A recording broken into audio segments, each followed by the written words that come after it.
Hello and welcome. Always grateful to you for taking time out to join us here on Breakfast Daily, live on Channel One Television. I am your humble servant, Nana Tufu Boateng. It's a bright Tuesday morning and let's find out what the weather is going to be like in the next 18 hours.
Right, so that's your weather forecast for Tuesday, August 11, 2026. And the early hours are expected to be misty or foggy over some coastal, forest and hilly areas, with a likelihood of rain over parts of the OT region. The afternoon will bring intervals of sunshine and cloud cover, with thunderstorms or rain likely to develop over parts of the middle, transition and northern sectors from afternoon into evening. Now, please note that relatively cool night and early morning temperatures are expected across the country. The sea is also expected to be rough today, so please take note and prepare accordingly. Now, the weather forecast, 18-hour forecast for Ghana, valid from 6 a.m. today, is brought to us by the Ghana Meteorological Agency, and we're grateful to the GBET for always updating us and helping us stay weather ready. You can follow them on X at Ghana Met. They are on YouTube as Ghana Meteorological Agency. They have a WhatsApp channel, GhanaMeteo.agency, and you can find them on TikTok as well at Ghana_Met_official. So go follow, go like, go subscribe, go reshare their post so we can all stay weather ready. Alrighty, that said, I have great news for all contestants in the Literacy Challenge 2026.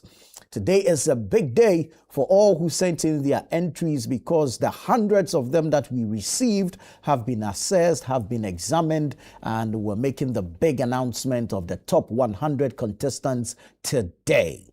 All right, so you can find out if you made it today, and then of course you know whether you're going into the next round. That's the level 2, where you get to sit for the aptitude test on Sunday, August 16, 2026 at 12:30 at the British Council here in Accra. So the big announcement of the top 100 contestants will happen on radio. That's 97.3 City FM, as well as right here on Breakfast Daily live on Channel One Television. So it's a big day for all interested persons, all parents, all guardians, all teachers who urge their students, their wards, their children on to participate in the Literacy Challenge 2026. Today is a big day for you because we get to make that big announcement and we get to find out who made it into the top 100 and who is progressing to the next stage where they get to sit for a written aptitude test that will cover general knowledge, mathematics, critical thinking, current affairs, and the likes. So we look forward to that big announcement, that major announcement later on today on the show. Please stay tuned. Don't go nowhere. We'll make the announcement right here. But if you're tuned into radio, stay tuned in on 97.3 City FM because that major announcement will be live on radio as well. And then we get to know who made it into the first or the top 100. But already I'm saying congratulations to you for writing your heart out and putting pen to paper, and of course writing those wonderful, absolutely brilliant essays. You know that this year our topic was heavily on AI, integration of AI into basic education, the advantages and disadvantages, and how not to leave students or pupils in rural and underserved communities behind. And you guys were absolutely brilliant with your essays, and we really appreciate you. It gives us hope, okay? Hope that the future really and indeed is brighter. We're excited about it. We enjoyed reading all your essays, and they were simply amazing. And so we say congratulations to everyone that sent in an entry, but of course we can't have everyone progress to the next stage.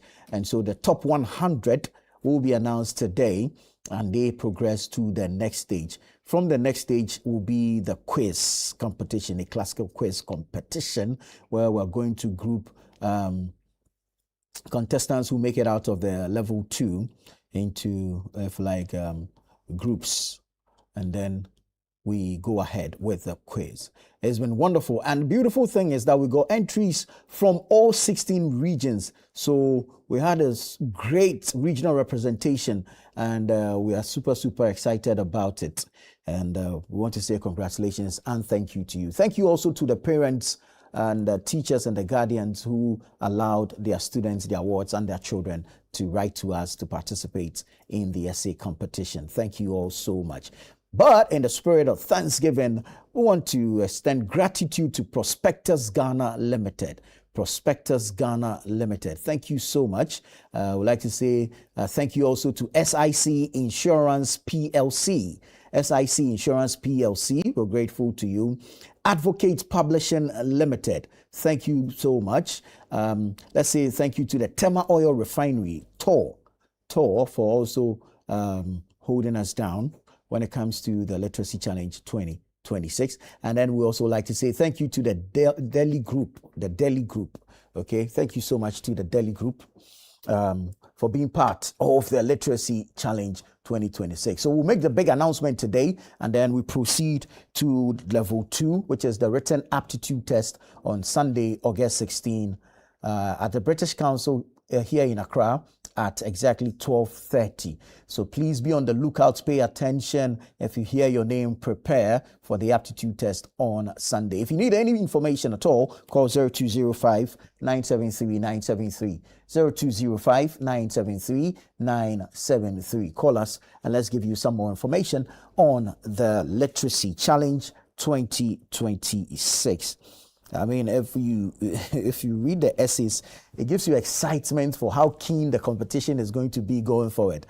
And we love it when brilliant minds are able to sit and compete, and it gives us hope for the future. So thank you all, and we look forward to the big announcement today and subsequently the aptitude test, that's level 2 of the competition, on Sunday. All right. The This is Ghana exhibition is just around the corner. And you can see the excitement on my face because the potential of Ghanaians is simply amazing, all right? So come to the Fort Sutherland Children's Park on the 29th and the 30th of August 2026 from 10 a.m. to 5 p.m. each day, and come experience Ghanaian ingenuity like you've never seen or experienced anywhere before. Listen, we're calling all local SMEs, all startups, all homegrown businesses, all indigenous corporate bodies. If you have a business running and you are a Ghanaian, this is the opportunity for you to reach a wider customer base, to reach out to potential investors as well as potential customers.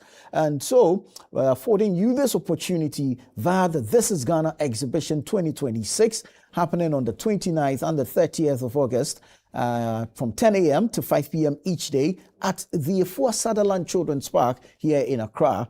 Of course, I'm not sure, I still have to give you directions to the Fort Sutherland Children's Park. It's sitting right there in the heart of Accra, and you should be able to locate it quite easily. So come and exhibit, come and patronize, all right? Now, the wonderful thing about the This is Ghana exhibition is that for investors looking for businesses to invest in, You have a wide range of options to choose from. There's variety spanning from cosmetics, fashion and textiles, toiletries, manufacturing, innovation, technology. Everything is available at the This Is Ghana exhibition. Okay, you have players in the agric industry, just name it. Okay, so we want to see you there at the Efua Sutherland Children's Park here in Accra on the 29th and the 30th of August.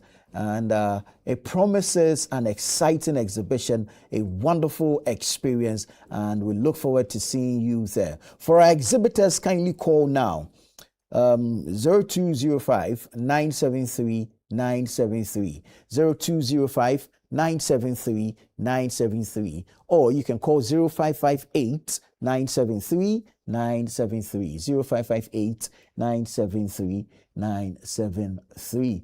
Call and register now. If you register, please follow up with your payments and secure your spot or your slot.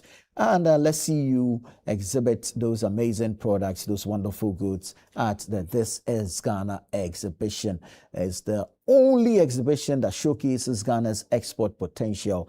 And I can tell you on authority that this is the biggest Ghanaian exhibition you can find in this country. So please join us on the 29th and 30th of August at the Efua Sutherland Children's Park, 10 a.m. to 5 p.m. each day. And let's enjoy and experience Ghanaian ingenuity. For our patrons who are going to be coming for the exhibition, there is no gate fee. There is no ticket anywhere. The entry is absolutely free.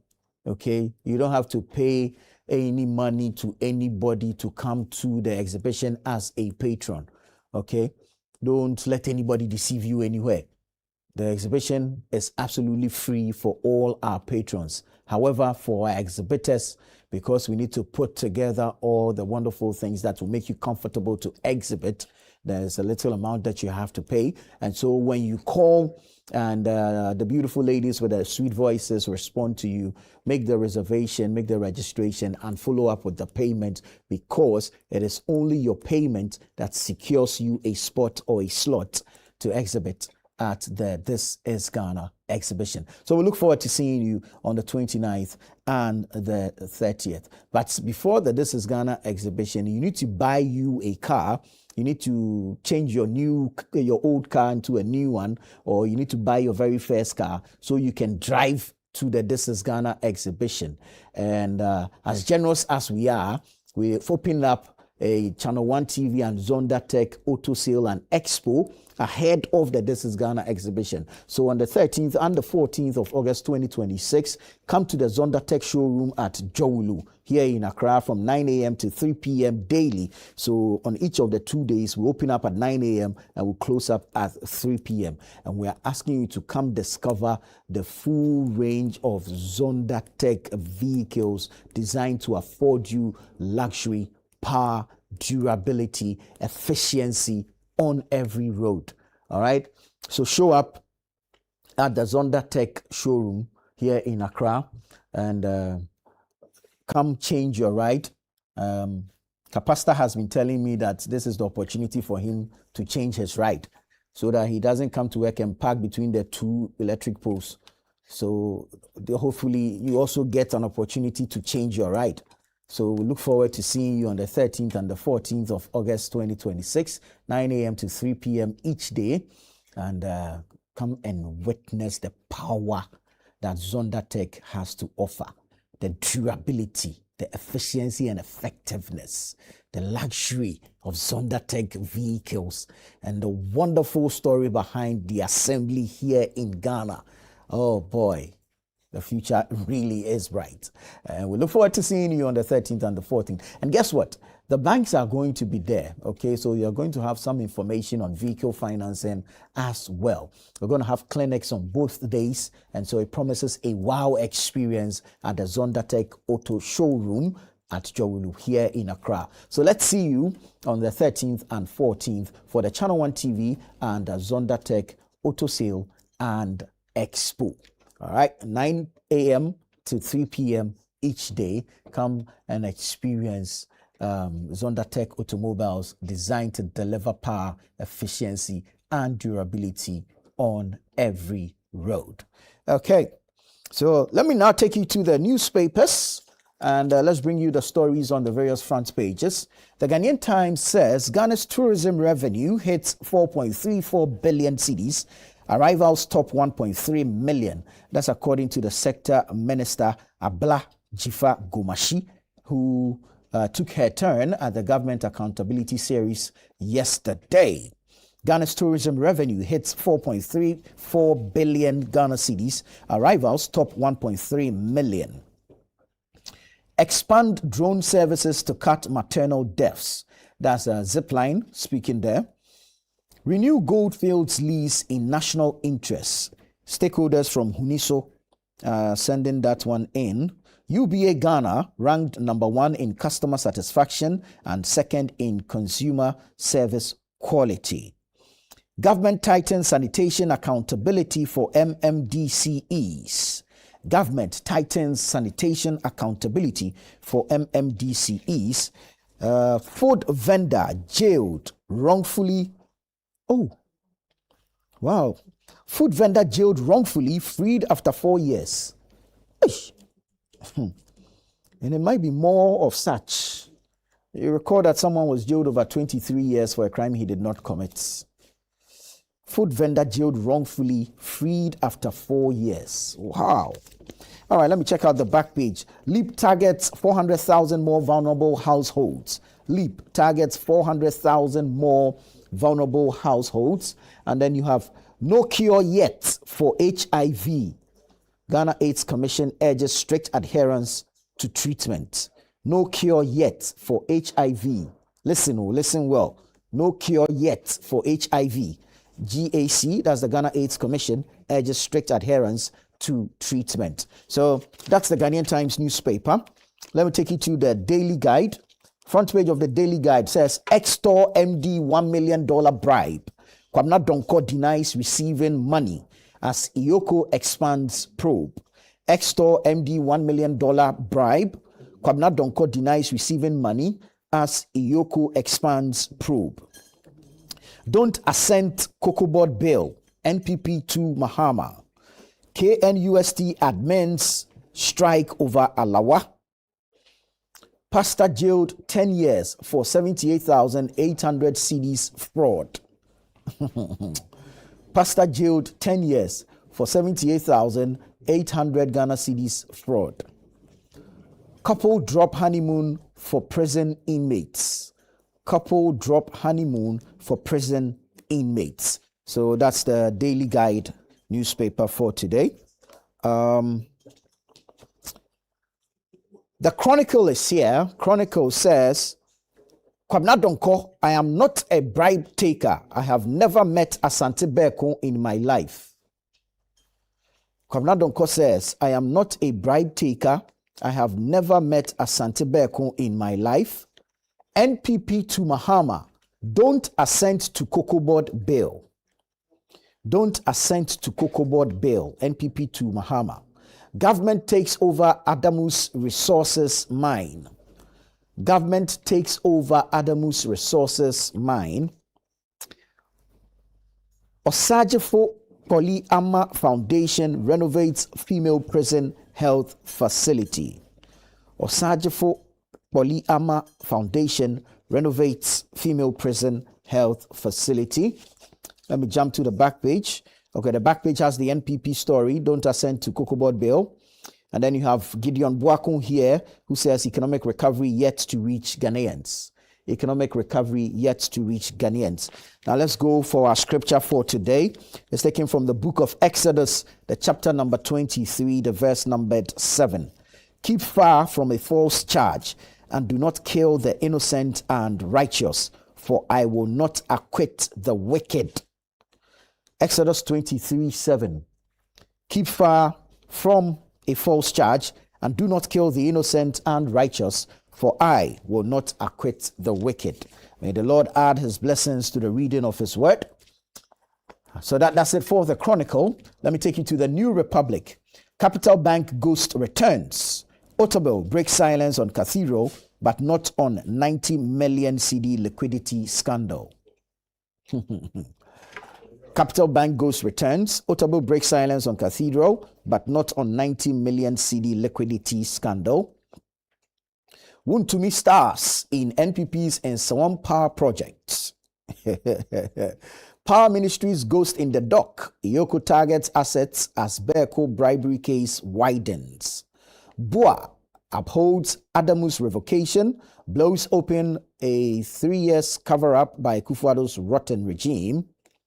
Akufo-Addo's diplomat embroiled in Washington scandal. NPP's hopeful reveals dangerous playbook. Describes party's office as propaganda factory where lies are cooked to deceive public for votes. So that's the New Republic. The Daybreak says, Collins Adumaku rates Asanteman Coca topmost. Collins Adumaku rates Asanteman Coca topmost. GBA tells CJ, respect legal vacation. I am not cheap. Katie Hammond rubbishes AXA corruption accusation. And then you have the Adamus Resources story also here on the front page of the Daybreak. Now let's do some business stories. I'll take you to the Economy Times. Banks' bad loans could decline by 7.6 billion cedis, freeing up capital for new lending as BOG targets 10% NPL ratio by December. And then you have latest Cocoa Board announcements fuel global cocoa price volatility. Then there's BOG's gold program helped rebuild Ghana's reserve buffers despite $1.7 billion IMF assessed balance sheet loss. So that's the front page of the Economy Times. Let me quickly take you online and bring you some stories from our web portals. I'm going to start from channel1newsonline.com. channel1newsonline.com. Let's see what stories we're leading with this morning. Okay, there we go. Publish IPP contracts, strengthen oversight to curb bribery. That's Samuel Bequing speaking there. Don't compel lawyers to appear in court during legal vacation. GBA to Chief Justice. Then we have AXA deal. We knew something was wrong since 2015. That's according to ASEP, Benjamin Boachi's ASEP. Government has abandoned most key promises. MP for Fwasia Yorebi, Kojo Pon Nkrumah speaking. Bole Bamboy Road, a vital corridor still struggling for completion. This was captured in the Community Tracker, a program that airs on Channel 1 television, tracking development in the various constituencies. Cocoa Bill was thoroughly deliberated before passage. This is according to Cocoa Board. Again, on the same bill, Cocoa Board explains why legislation was fast-tracked. Then there's how will cocoa farmers verify their 70%? Upon Nkrumah questions FOB formula. UTAG rejects claims of discrimination over market premium disparities. MMDC elections, Ghana must confront political realities. That's according to Haruna Idrisu. Gold Board allegations, don't take it personally. Afenyo Markin tells Sami Jemfi. Kwamna Donko says, I've never demanded or received money from Asante Berko. And then you have IGP promotes 25 police officers for exceptional performance. IGP promotes 25 police officers for exceptional performance. Let's quickly jump to citynewsroom.com. Don't force lawyers to appear in court during legal vacation. GBA backs Edu Boahen's lawyers. And then there's an explainer on why some shipping lines are defying the 720 cedi container charge cap. NPP demands immediate action against persons linked to Asante Berko bribery case. SEMSI demands disclosure and review of 2013 PPAs after former TOR MD's conviction. Future power contracts must include anti-corruption clauses. That's according to Samuel Bequing. And then you have Asante Berko case. Parliament failed as gatekeeper in power procurement. Again, Samuel Bequing speaking. Ghana contracts power it cannot fully utilize. ASEP. And then again, you have the Asante Berko case. AXA deal and others must be reviewed. That's Ben Boachi of ASEP speaking. 2 footballers and an Okada rider convicted in 38,000 Ghana cedi cyber fraud case.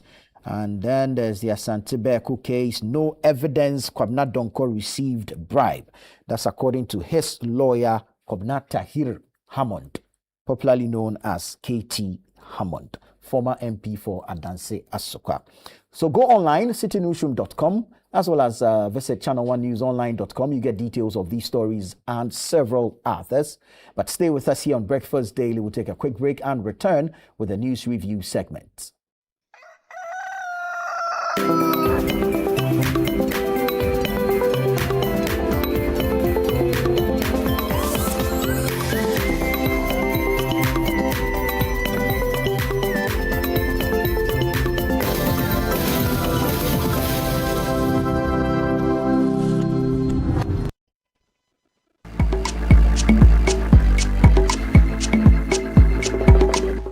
What's cooking?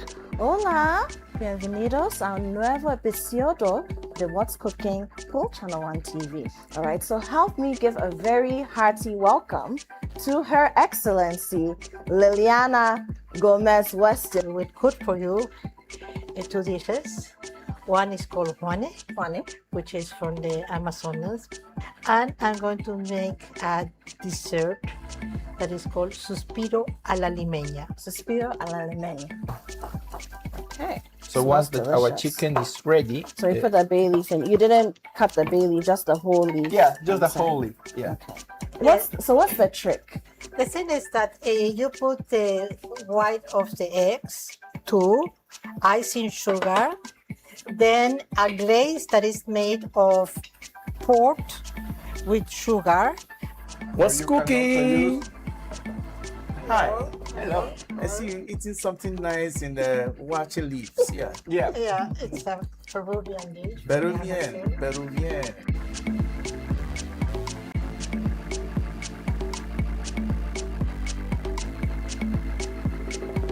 What's Cooking is brought to you by Everpack, Tasty Tom, and Electroland Ghana Limited. In a nation full of questions, where truth often hides behind noise, one show dares to ask what truly matters face to face. With fearless clarity and a quest for accountability, host Umaru Sanda Amadou sits down with the movers and shakers of politics, governance, society, and business, confronting the issues that define our national conversation. Yes, I am Umaru Sanda Amadou. This is Face to Face, and you're welcome. I say very often on the floor of Parliament that when we were in government, we got some things right, we got some things wrong. Are you still planning to go to Parliament, or you want to look at National Party office position? No, I'll be going back to Parliament. There's an unfinished business which I need to do. Sports has 3 legs: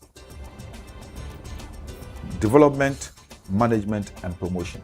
Disintegration is extreme. We do not wish that even on your worst enemy. Every Tuesday at 9 p.m., join Umaru Sanda Amadou on Face to Face as he digs deeper, challenges power, and reveals the stories shaping Ghana's future.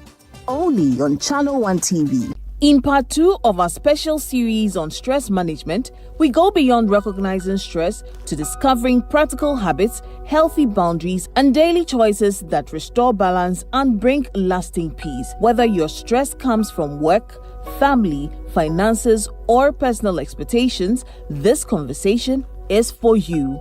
Welcome to Lifeline, my dear friend. Research shows that chronic stress is silently affecting millions, emotionally, mentally, and physically. But resilience means learning how to bend without breaking. And with the right mindset, support, and faith, you can rise stronger through life's pressures. What daily habits can we cultivate that will help us to manage stress well? I said you could sit in the office and do it. You could also play some music. Okay. You can read Bible verses that encourage you or strengthen your faith. You can think about great things that happened in the past. Lifeline airs every Tuesday and Thursday at 10 p.m. only on Channel 1 TV.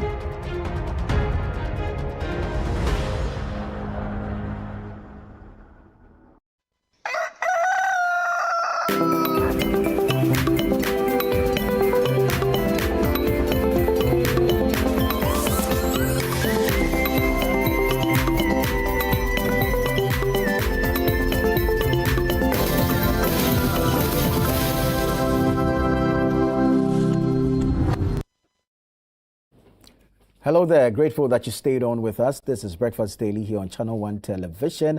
I am Nanatufo Boateng. It's time for the news review segment. Our guests are in studio. We get to pick some of the topical issues. We put questions to them. They bring their perspectives to these issues, and we invite you to join us with your own thoughts and contributions on these matters. You can comment on the topics themselves as well as the submissions that will be made by the guest. You have several options. You can send us a text via WhatsApp. The number is on your screens.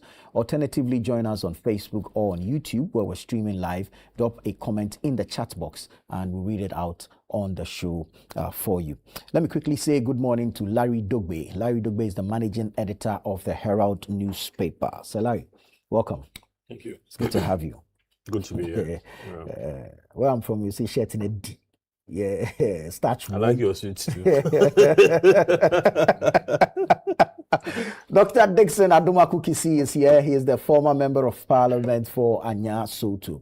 Doc, good morning. It's good to have you. Thank you. Smoking to see a heavy.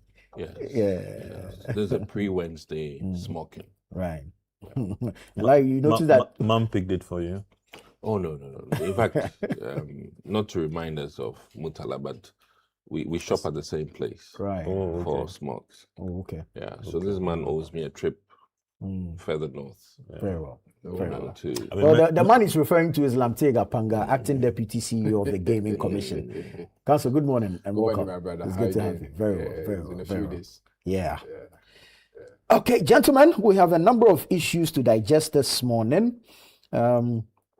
A conviction secured somewhere in the United States of America is shaking some bones here in Ghana. Now, ordinarily, when there's some sort of a scandal, it is politicized. And so you have one side bashing the other, calling for investigation and conviction against the other. However, this time it appears to cut across, because although specific names have not been mentioned, at least institutions. Well, we've not heard any name from the court. Are you sure? Have you heard a name from the court? Don't be called to parliament for any. Who will call him Well, before parliament? the U.S. court did not mention The U.S. court did not mention any It is name. our inferences. that Exactly. we are making No, I because think of names. president. Although names were institutions mentioned. The people were mentioned. got the guy's email. But let him finish the Everyone got the guy's email. Let him finish it. Maybe Larry will share with us some information. Have you seen what he's that we doing? don't He said you don't be held before parliament. Well, he was in parliament at the time. No, right? No, he wasn't. But tell us how these things work. So these power contracts and all. Because why You I want me said to start it, right? yeah, why I said what I said is because it does not only need, if you like, the minister's approval acting on the authority of the absolutely. president. There's Absolutely. parliamentary ratification as well. And the committees that do this are, from both sides. The members are from both sides. So probably help us understand how these things work. Well, first of all, let me admit that our jurisdictions are different. And also, presidencies have changed in America in terms of their sternness with regards to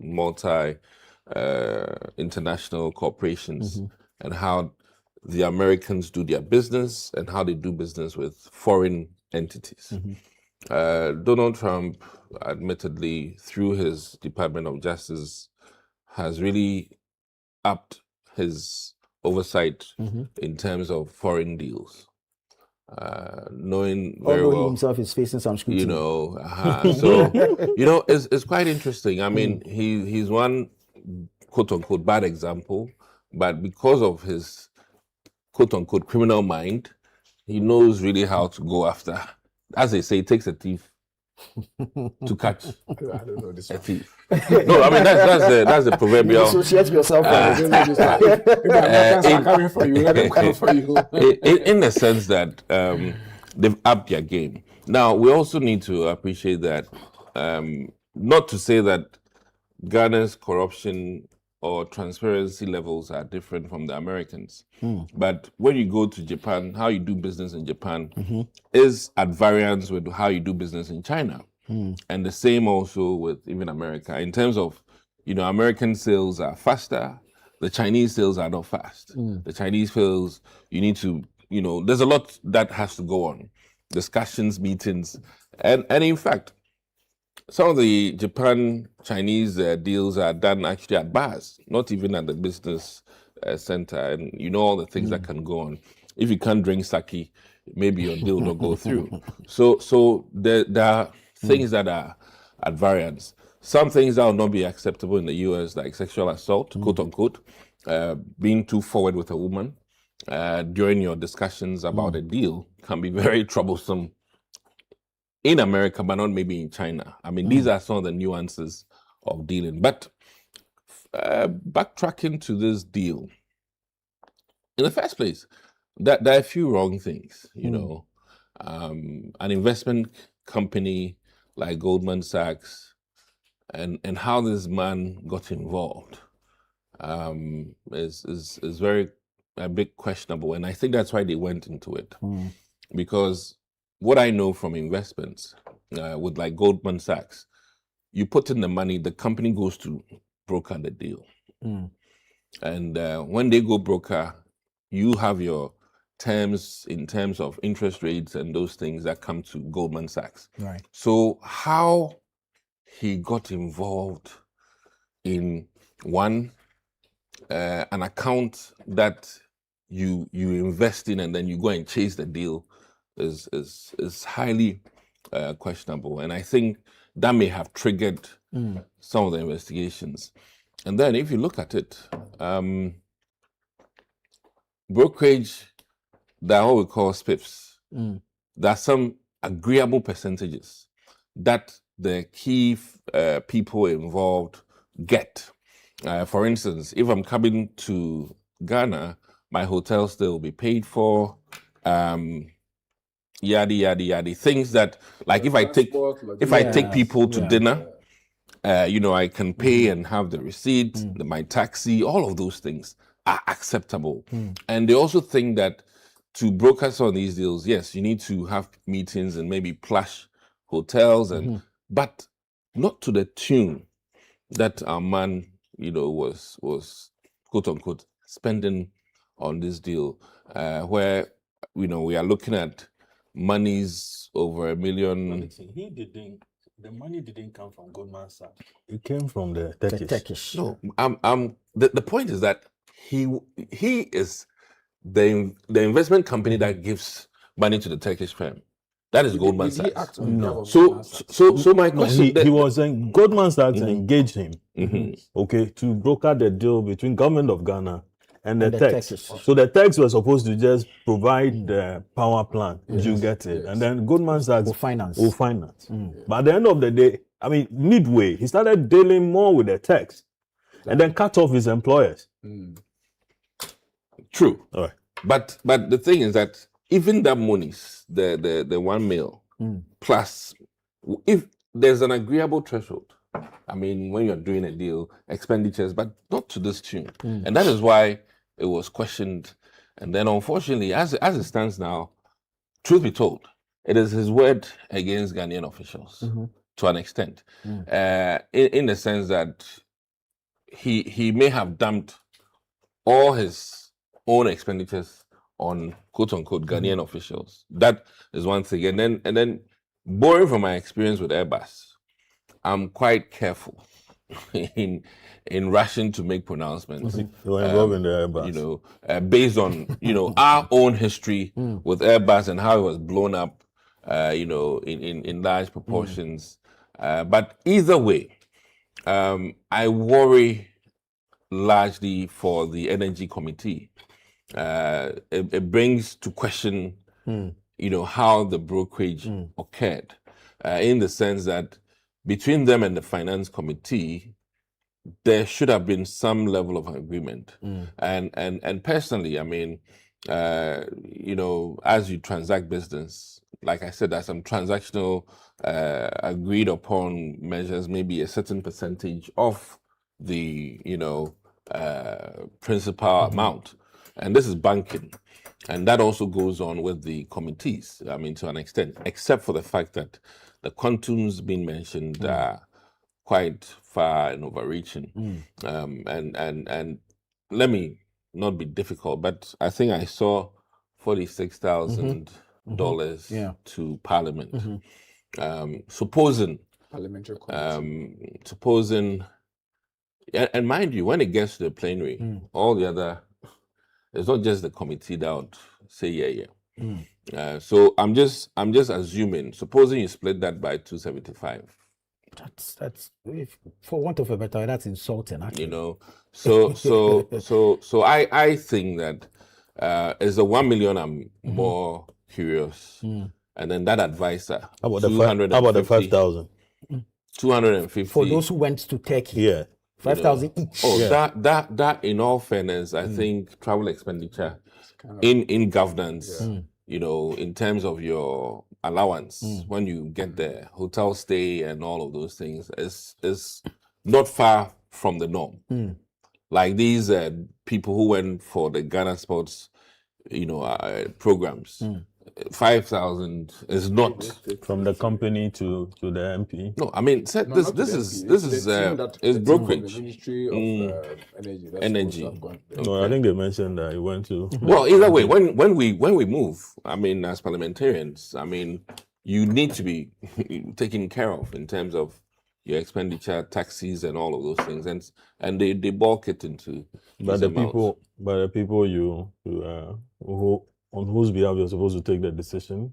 I think, yeah. In all fairness, that is where I, profile the question that, some of the amounts mentioned, for the committee has to be looked at. And more importantly, that 1 million, and then wondering who that advisor, who took 250 mil, that advisor.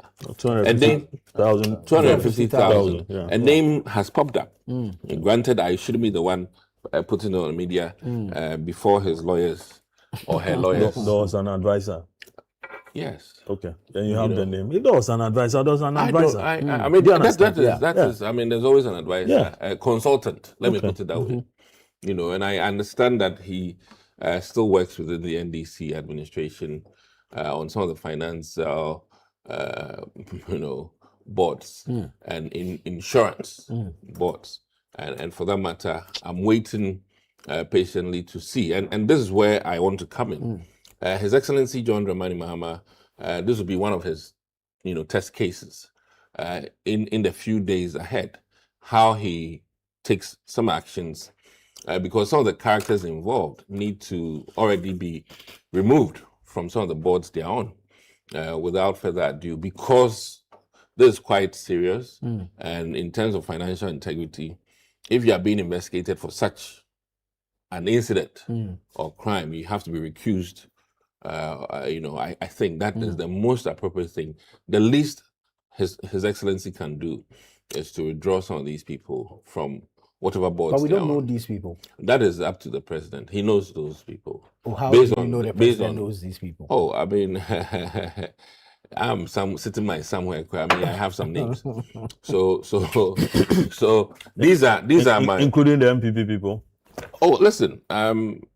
Let me put on record that when you sit on a committee, in many occasions, it's the ranking and the chairman who take the major direction in terms of policy, and then the rest of you will either contribute or be against.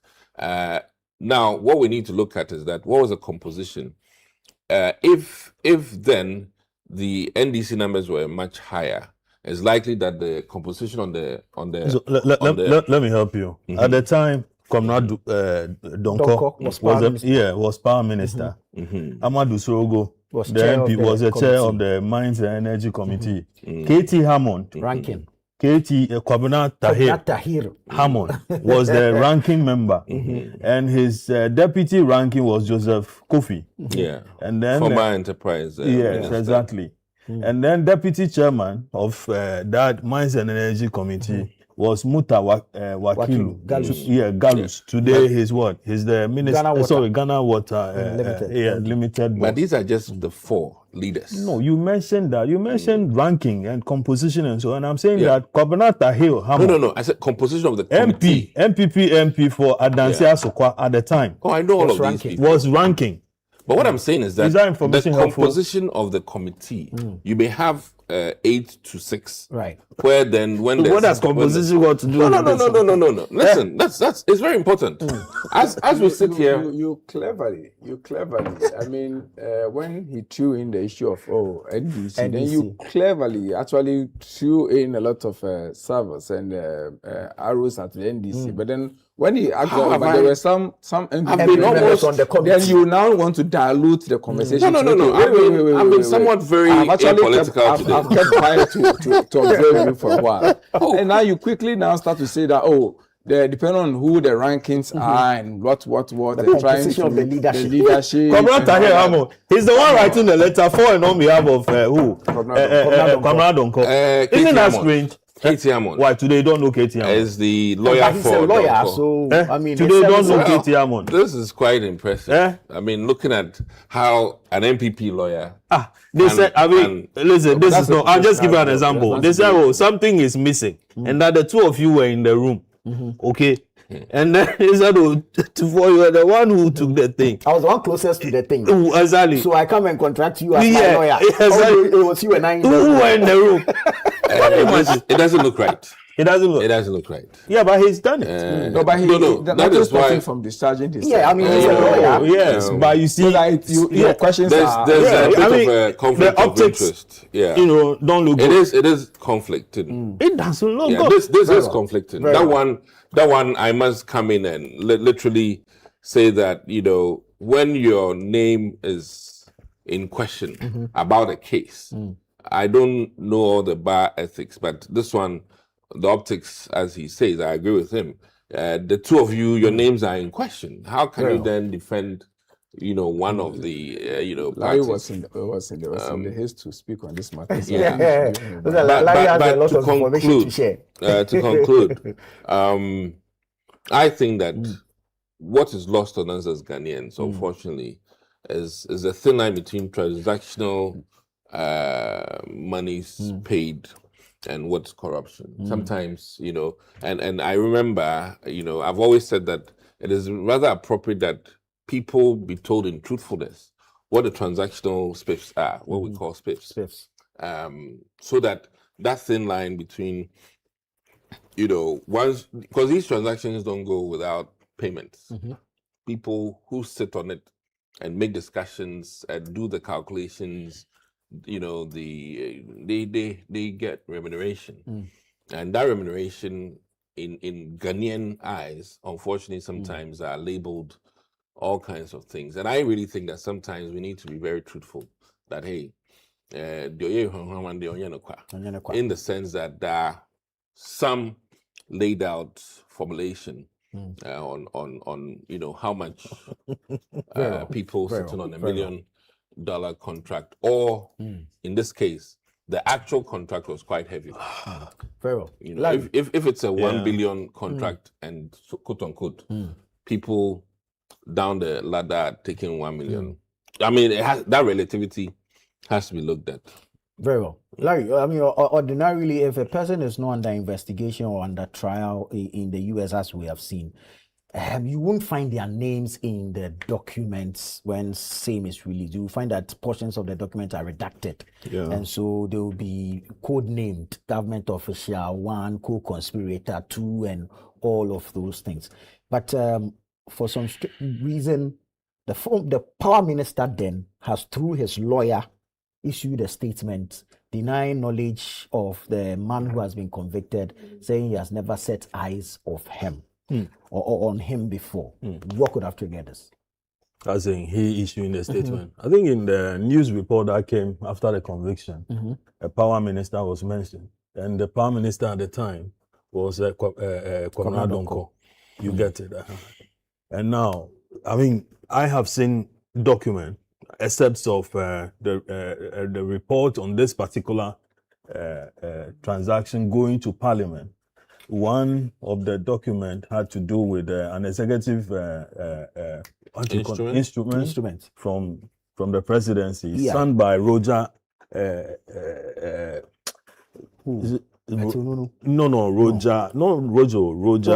Yeah, Roger. Is it Ansonweni or so? Who was then the secretary to President Mahama at the time? Signing in 2014. In 2014, signing a letter to Parliament. Now, there's also a report from the minister. I'll give you. There's also a report from the minister, who is Kwabena Donkor, putting is it a bill before Parliament? The transaction before Parliament for approval. Yeah. Okay. So Kwabena Donkor's name, the name of, who the Minister of Power at the time, was, is never in doubt. Okay.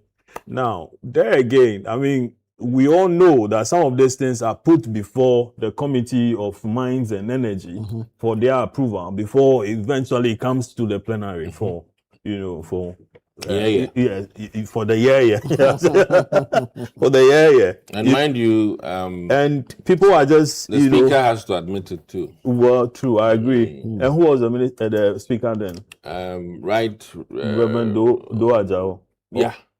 Okay. Yeah. So I mean, then as to who the people were or are is never in doubt. You have something? 2014, wasn't it Raymond Atuguba who was the executive secretary to the president? No, I'm coming. I can give you the document. No, secretary to cabinet. Cabinet. Yes, secretary to cabinet is what I mentioned. It's secretary to cabinet that I mentioned. Yeah. So I mean, as to who those people are, and then there's no question. Yeah, there's no question about it. Indeed, inferences are being made that that parliamentarians went on a trip, to Turkey, and they were paid some money. Some got some got 5,000. There was also some 45,000, 46,000 that was shared by members of the committee. Members of the committee also include clerks. You get it? Also include clerks. Ordinarily, how many members will make up a committee? 12.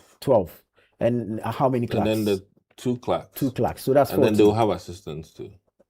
So we're looking mind at you, the clerks also report to the clerk to the House. Which is so we're looking at about 20 people sharing 46,000. Yeah. Well, and like I said, it also comes to the plenary. So I mean, that's why I said even in the parliamentary report, the reports that Kwabena Donkor put before Parliament, he had mentioned that there had been some delegations that traveled to this particular institution to go and inspect whatever it is that. So now, for me, the statements that they issued should have said that, something, Apanga was there. Dixon was on the trip. Larry Dogbe was there. Tufo was there. Whoever was there. Do you understand? For me, that is full disclosure. But don't say that in the statement that there was a trip. However, you won't tell us who embarked on that trip. You can go to Turkish Airlines if that's enough. That is if they use. That is if they use. Exactly. There could be others on the trip at the time, or there could. I mean, a delegation from Parliament that could be in Turkey for a different thing. I'm sure if you ask you, yes, but Kwabena Donkor should be telling. Listen, this trip, this person, that person, and then we could put it to them. On so and so date you were there. What happened on that trip? You get it? Sorogo, who was the committee chairman, hasn't spoken. Mutawakilu, when this matter first came, somewhere in... Sorogo is not far from here. Give me the Herald. Madina. Yeah. When... I'm sure he was talking planes on the trip. Good boy, Sorogo. I've met him many times. Alaji. Yeah, so, but you know the strange thing for me, it's the OSP. Apparently, Martin Amindu said that he started this investigation. And then after that, Kisi came and continued. A conviction had happened. If you helped them, to what extent did you help them? Who and who, I mean, has been mentioned. It means you will have the list. Has he interrogated anyone? Have you interrogated anyone here?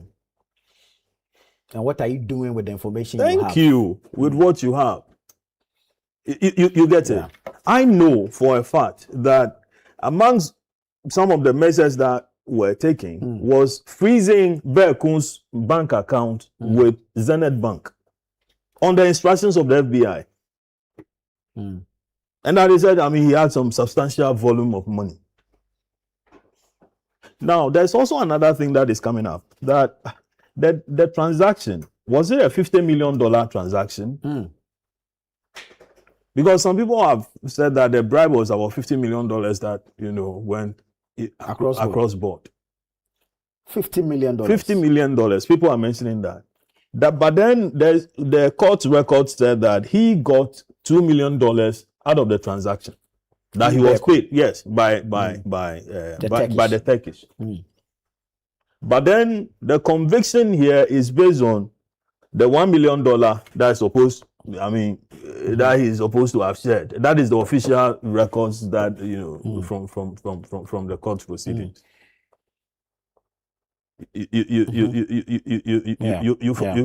follow the argument. Now, a proper investigation by the authorities here should be able to establish all that. First of all, how much money is in his account? Let's know. Now, if some of the monies were moved from his account, let's say by way of transfers, we should know who and who he went to. You get it? Now, if on certain days or during the time of the transaction in Parliament, monies were moving from the same account, you know, today he's withdrawn 5,000, the next day he's withdrawn this, the following day he's withdrawn that, and we should know. Right. You follow. So a thorough investigation should be able to establish this. But for me, I'm most, you know, scandalized by the fact that Katie Hammond is the one writing the issuing the threat for and on behalf of Kwabena Donkor. Now, Katie, you were the ranking member at the time. And Kwabena Donkor was exactly. Yesterday when he spoke, I thought the question should have been, Katie, were you in Turkey at the time? Have you been to this? Do you know about this company? But not say that, listen, am I that cheap to, you know, to be profiting from what, $46,000? Yes, obviously we know you are not cheap. You probably have seen more money than that. But then, were you in Turkey? On so and so day? You follow? Then it could move from. For I have some names. I know where this thing came from. Highly, you know, people very close to Bekun. I think Bekun went talking plenty. And then things came up. He was recorded. Some of them secret recordings. And then it was handed over to the FBI. Okay? It was handed over to the FBI. The FBI just moved in. So the names are available. Right. But you know, the strange thing here is this, where this guy did this transaction in 2014, 15, thereabout, when President Mahama was in office for the first time. Yeah. And then he got appointed he got appointed MD when Anado came to power. You see why initially I said it cuts across? Yes. When the US people kept demanding for his extradition, and they wouldn't do until he made a mistake and went to UK. They warned him, hey, don't go. He went. Don't go. He went. So and they allowed him to go and do whatever thing he was in the UK to do. It was on the day of his return, then he was plucked from the flight. Yeah, from the flight. Oh wow. Interpol. So you see how the stop list also works there. He was plucked from the flight. I mean, that was an Interpol thing. So You get it. That I mean, even MPP people profited from this thing as well. Well, he bought his. I think he bought his position. He bought it.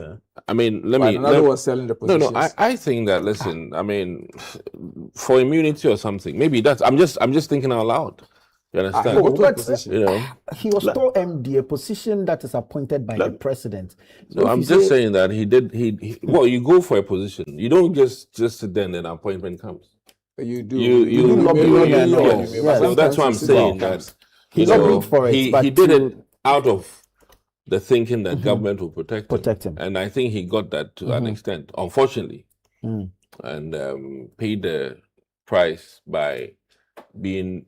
You know, there's this interesting thing from UK. A guy came to Ghana, stayed for like 15 years or so, and went back, and he was caught right the first day of arrival. You know, I mean, he thought that you know, as for crimes there, in 30 years back, 30 years back will come for you. So let's wrap up and then let me hear from Council. Yeah, he's known, born and bred in Kumasi. I mean, the father and Apinti Aminka, the late, you know, used to work in the same law firm. The father, I'm told, had been a Supreme Court judge before. Okay, the nephew. You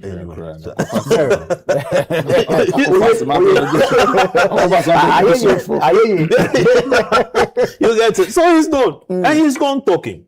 And he overspoke and exposed the people, you know. His youthful exuberance. Yeah, he needed to expose. I hear his temper is equally not good. And so then, you know, in the process to, I mean. With a little liquor. Yeah, well, so then. No, he knows the guy. Oh, Doc, you know him? I didn't say much. So we can proceed. Have you met him before? I've heard of him. You've heard of him? I've heard of him. Very well. Yeah, so finish up and then he's been all over. But you see, I am afraid that if we don't use this to actually deal with the corruption thing that we keep talking about, then there's nothing else. You know, we should switch off the light. Because both political parties are involved. And you see how, you know, they are covering for each other. See how they are covering for. So when he shoots the devil, he quotes the Bible. He quotes the Bible. They are covering for each other. I mean, it's like, I think I've been very clear here. It's like, you know, a late consensus. That this idea of a committee ranking member being the lawyer for the minister is a bit questionable. I'm being upfront about it, and you know I get into trouble sometimes when I do this, but I can change my behavior. Okay, and if I can respectfully also advise, this, gray-headed man, which is Katie Hammond, I would, from a party perspective, say that he should recuse himself and let the man find a new lawyer. I mean, that is what I would do. No, equally tell him that he should tell us whether or not he was in Turkey. Well, and who he was there with, if he was. It's highly likely. And encourage Sorogo to also talk. You get it? Sorogo is not my party man. So his party people should NDC. So your advice is restricted to your let party me limit people. myself to my house. Very Give me fiasem. No, but is Ghana your house too?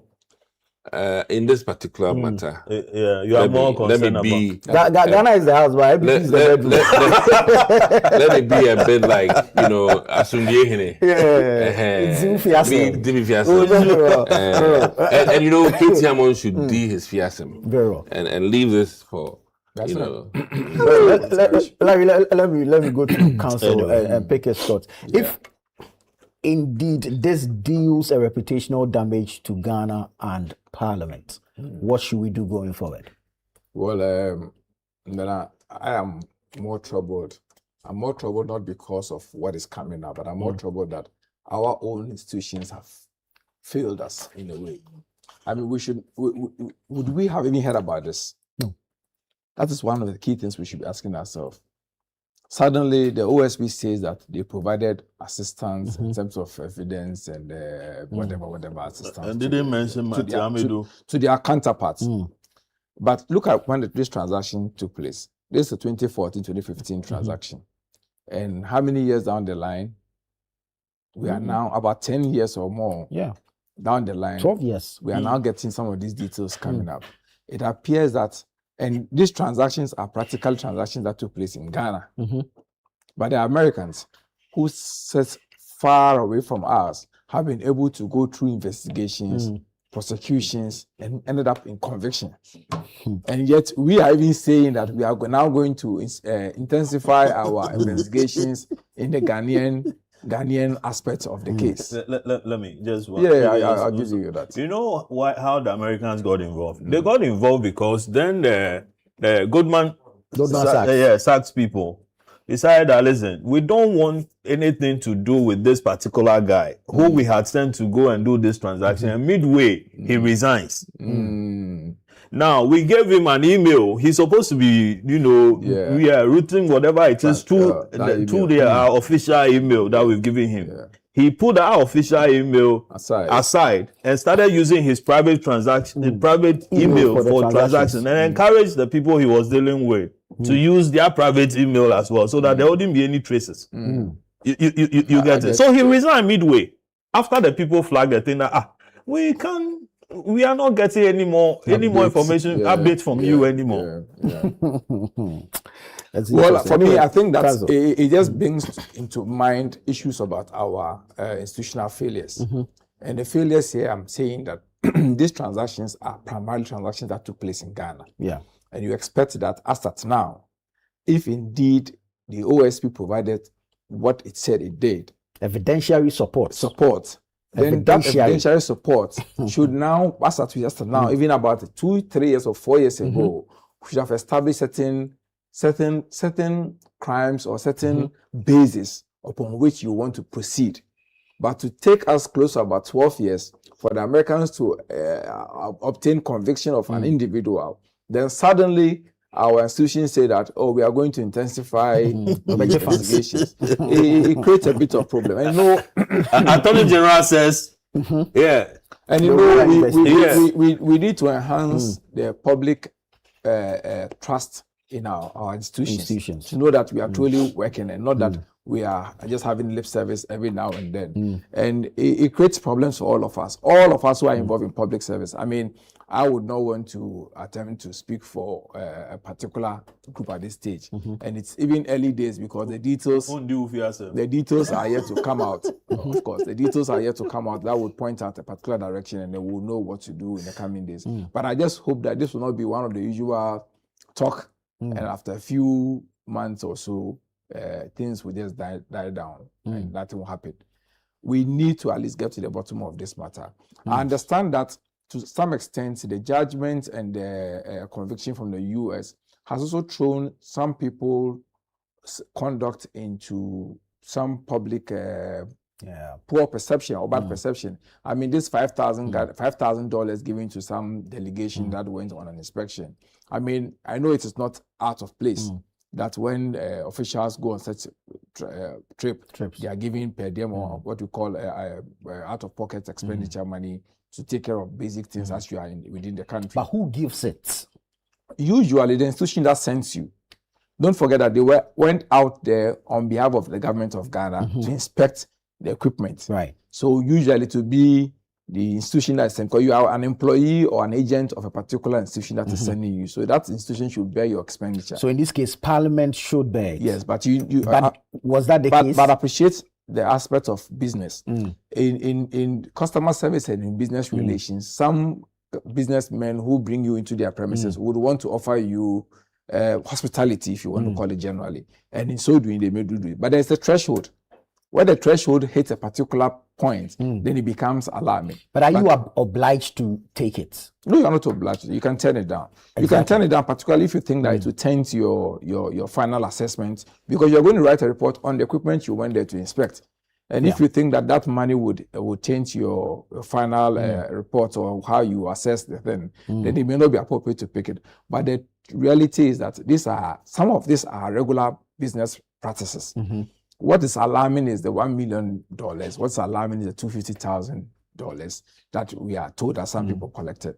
I mean, as for the $46,000 that is given to a committee of parliament, I wouldn't want to point at NDC or MPP, but it has been quite a regular practice where he knows he's been in parliament, where sometimes when the committees sit or they have to have the agency must sponsor their work. They're becoming way too much, for parliament. Yeah. The other day they were vetting somebody, and I mean claims were that monies, went wrong. Sometimes you hear stories that I'm going to be vetted and I need to do this, I need to do that, I need to do that. You get it. The game is not to be told. The game is not to be told. Yeah, I mean when you go to Vegas, you do what happens in Vegas stays in Vegas. So I mean, so these things. I mean, quite frankly. I think that, in all fairness to right to information, some things are, it should be understood. That by whom? But that in general, work requires that you are paid for your service, and when you sit, some remuneration needs to come. From who? So this is an From agency who? thing. From It who? comes from the government. Yeah, but in this case, was it the government that paid that? So let's be truthful as Ghanaians. There's a deal to be brokered. Let's cite the ambulance situation. Who foots the bill to go to Germany to look at ambulances and come back? If you are not buying, either you defray the cost onto the transaction, or government finds a way to take you there. Because if I'm a committee member, I'm not going to get up and use my monies. Well, it depends on the lobbying style of the vendor. The vendor could come and say, listen, I have this product there in Germany. I'd like you to come out. Shipping the product to Ghana will be too much for me, but I would like you to send a delegation. I'll bear the cost of the delegation coming to inspect. Right. I mean, some of these transactions are pure and good. I mean, there's really nothing questionable about it. Really nothing questionable about it.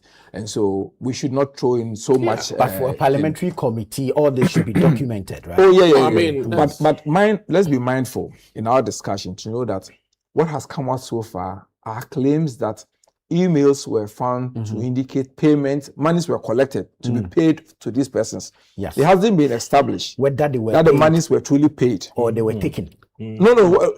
As for the money taken, it was taken. No, I mean taken by whoever the recipient is supposed to be. If you look into the case, it says that there is evidence of some conversation about paying bribes between Berko and his co-conspirators to pay monies to some Ghanaian officials, and these monies were listed. And be very mindful. Sometimes people can actually present to other third parties that I have to give A and B, C, D some money. Exactly. And so kindly make these monies available for me. Yeah. And because people are are desirous of ensuring that they get their business going, they provide the monies to the broker. Do you understand? Don't forget that Berko was playing the role of a broker at the time. So he would have presented a list and the monies be provided to him. And he is supposed to forward that, and that's the evidence that was obtained and used against him. But whether or not that money actually ended up in the hands Ghana. of the beneficiaries or the persons is a matter that is yet to be established. True. And so we should be careful not to crucify our people so much and make it look like they have taken $1 million, they've taken $250,000, or they've taken $5,000, and they've shared among ourselves. We may be jumping the gun so much so far, but luckily for us, I mean, Yoko has shown interest in the matter. I saw a statement from Yoko, and I think that's more commendable. Let's see if Yoko has shown interest in a lot of. I haven't seen the Yoko statement. Oh, it's I've seen the a lot of cases that are seen still the special prosecutor. I've seen Yoko's statement. I can share it with you. But the statement doesn't mean focal. Yeah, it doesn't mean. For me, it means a lot. For me, it's better than this. That demonstration of commitment. Let me make my point. You had the opportunity. Let me make my point. For me, I think that when state institutions speak, it fills the vacuum. You know that they have made a commitment that they are undertaking APC. Okay. It's better than we speculating and even call on them to work. I'm even more troubled that they didn't pick it up early. Yeah, I He has established that. I mean, it shows the failure on the part of our state institutions. Thank you. So that I've established already. So don't I think pat you are them not on the listening. back. You're not listening. So don't pat them on the back now. I'm not patting them on the back. Look, pay attention. Please hold on. Please hold on. I'm saying that. Listen to me carefully. I'm saying Is the Yoko that's just, you know, this current Yoko. They can't I be a very clean politician. All right, but let me finish this my point quickly. So what I'm saying is that, I mean, the indication by Yoko to show interest in the matter is laudable. Attorney General has shown interest. The OSP has shown interest. Let's just hope that all this. Doc. Any conviction has interest. Well, when you do that, you distort his strain of. Let me worry him so. Allow him to. So this gives us some confidence that at least they've taken interest. They will go into it, and it will help us to take away the haste in which we are putting people's credibility out there and make them look. I mean, I do understand why some people think that it may appear a bit wrong for Katie Amon to be the one to be the lawyer for Kwabena Donkor. But what if it is true that they were involved in the transaction, but they are not involved in all this bribery and but either way, the optics. And don't forget that Katie Amon, I'm a lawyer. If tomorrow you have a matter, the fact that me and you sat in this room, I cannot be your lawyer. No, but we didn't eat the same case. You are saying they ate from the same cake or from the same book. No, this is the same case. When you say this, listen, I mean, that Supreme Court cases where lawyers for what judges have been asked to recuse themselves because you were privy to a certain thing before. If they are, if it's established that Katie Amon was the ranking member. No. As for being a ranking member, it's not in question. Yeah, he was in Turkey. That he was in Turkey, or even being in Turkey does not mean that he took bribes. That he visited, that he was part of the transaction. No, wait. Be careful. If it's established that both of them took bribes as part of the transaction, then it will look weird that Katie Amon is representing as lawyer for him. Yeah. But as it stands now, Katie Amon is playing his role as a lawyer. Yeah. And he has issued statement on behalf of his client denying it. Let the investigations establish the fact. If establish the fact, so be it. But we should be mindful. See, we had a similar thing with, you mentioned a while ago, with the Airbus thing. Yeah. Where we all jumped up and we all jump. crisifying people and saying all manner of things and pointing fingers at people. And eventually, it turned out that it wasn't the case. I mean, there are emails that points to the fact that the gentleman took some monies to give to third parties. Whether or not those third parties received the money, it's a matter. Exactly. I mean, I don't think that a delegation will be sent to Turkey and they receive 5,000, will not have a record of it. If Parliament received $46,000, there's no record of it. Those things will definitely come out. Who received it? Who did the distribution? How was it shared? Luckily, some of them are still in Parliament, some are out of Parliament. We can establish those facts. But I'm worried that we are quick to throw them all out there and make it look like the crime has been established against them, when indeed it hasn't. So let's take it one step at a time. But let's call out our state institutions to set up and provide us with updates on some of these things as quickly as possible, not to wait until foreign entities come out with their conviction. Then they are quick to jump to say that, oh, we provided support. Why were you not the one doing it? Why are you the one providing support? Why wasn't the OSP the one leading this charge? And even when there was a request for support, were you not interested in investigating the matter yourself? And even by providing the evidential support, you have established certain things, leads and information that will help you to enhance your investigations and bring this thing to the attention of the public. At the end of the day, the Americans are even protecting our interests. Because if there's anything that as a result of the bribe taking, we were shortchanged, we are the ones who have suffered it. And not the Americans. Not the Americans, But at the end of the day, we are the ones sitting back and waiting to the Americans to do this. So it just generates a bit of concern. But let's hope that the coming days, the investigations would clear these things and we'll move on. I've heard the MPP call for immediate action on this matter. And then the Deputy General Secretary, Haruna, says that the state doesn't even need to start anything new. They can pick what was used by the US and ride on same. As a lawyer, will this work? It's not substantive. I mean, it will provide some basis, it will provide some lead, then further investigation. Because see, no arrests have been made. True. The persons whose name have been mentioned have not been invited before any investigative committee to give any statement to either admit or deny having taken money. Traces of the funds have not been properly established. If these monies were paid into an account, there are traces of it. If it were cash payment, there are traces of it that can be established. So there's more to be. So, I mean, just that I'm worried that we are late and we're allowing this thing now to come and take all our time and attention. We should have done this much earlier. Okay. The power plant transaction started 2014. Okay. But the construction of the power plant actually was completed in 2017. March. March, when MPP was in office. Yeah. Okay.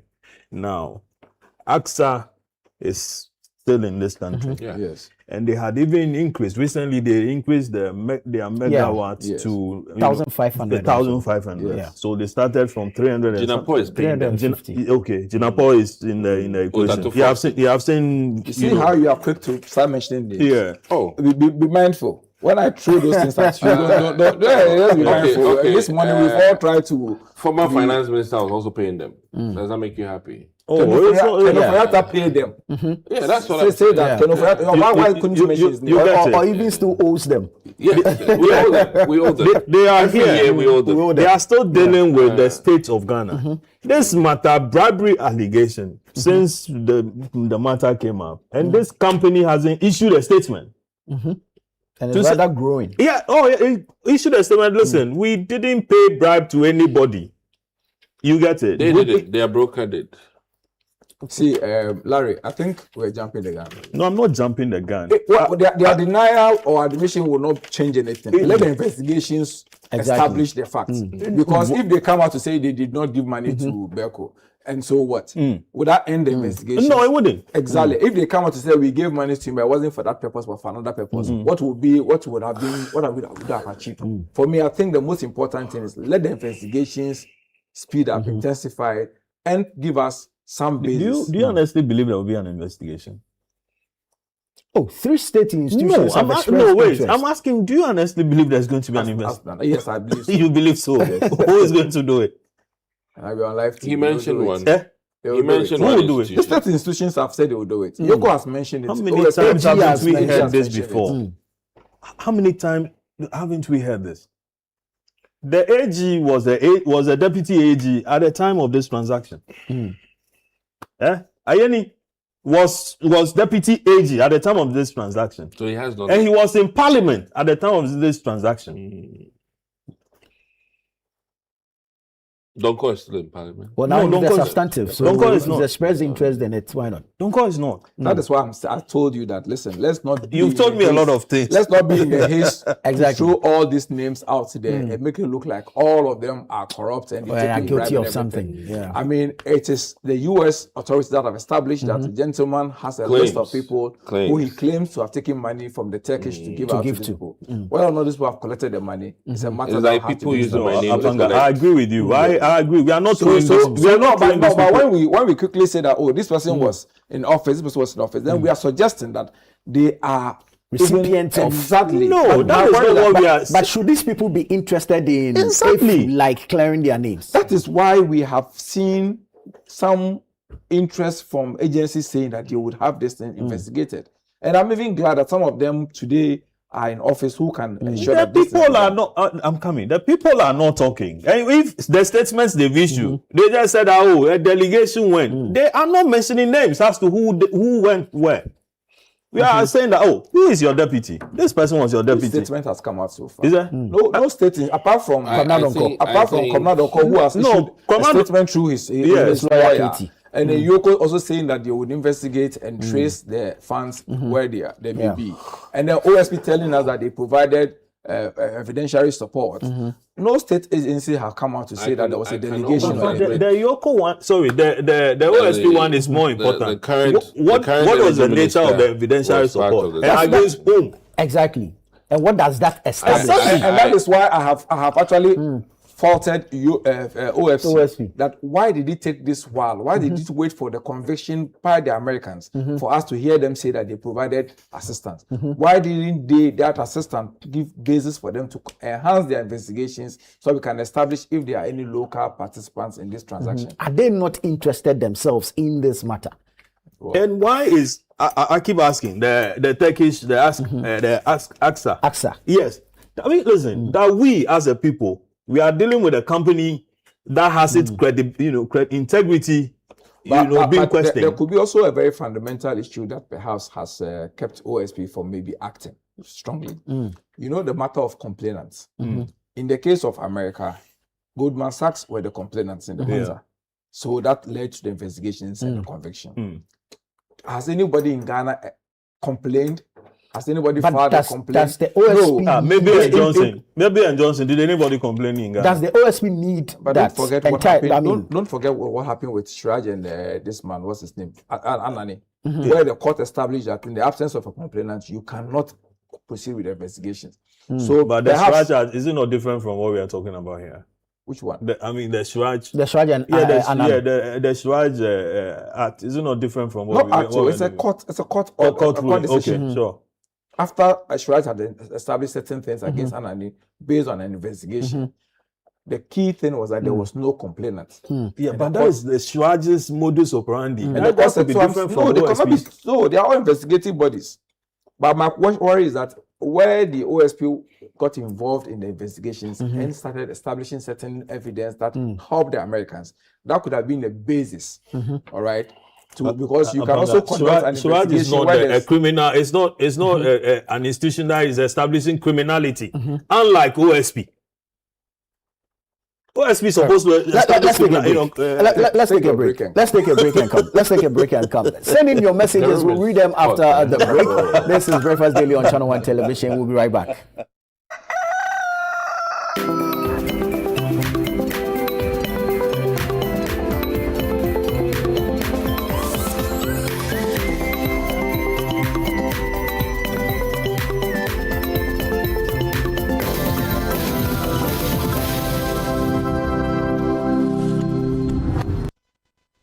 Kicking your year off in all her glory. With more, because we've got you. You get it? You know that. We got kicks. We got scrolls. We got action. We got roars. It's my specialty. We got drama. We got fun.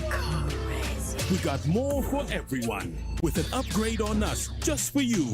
More channels, more shows, more reasons to stay. We got you. DSTV, we got you all the way. Are you planning to relocate from your company, office, or house, whether across cities to another town or halfway around the country? You want a moving company you can depend on to get you there? Let me introduce you to Logistics Movers. We are here to help you every step of the way, from planning the move to unpacking the last box and settling into your office or home. We have the expertise, experience, and market understanding and offer fast, reliable, and professional transportation services in Ghana. Our main thrust is to successfully move your business, household items safely, on time, and hassle-free. You can call us on 0246 833 539 or 0244 342 465. You can also send us an email to info@logisticsmovers.com or check our website www.logisticsmovers.com. Why expose your company or household items to theft or damages when you are relocating if it's avoidable?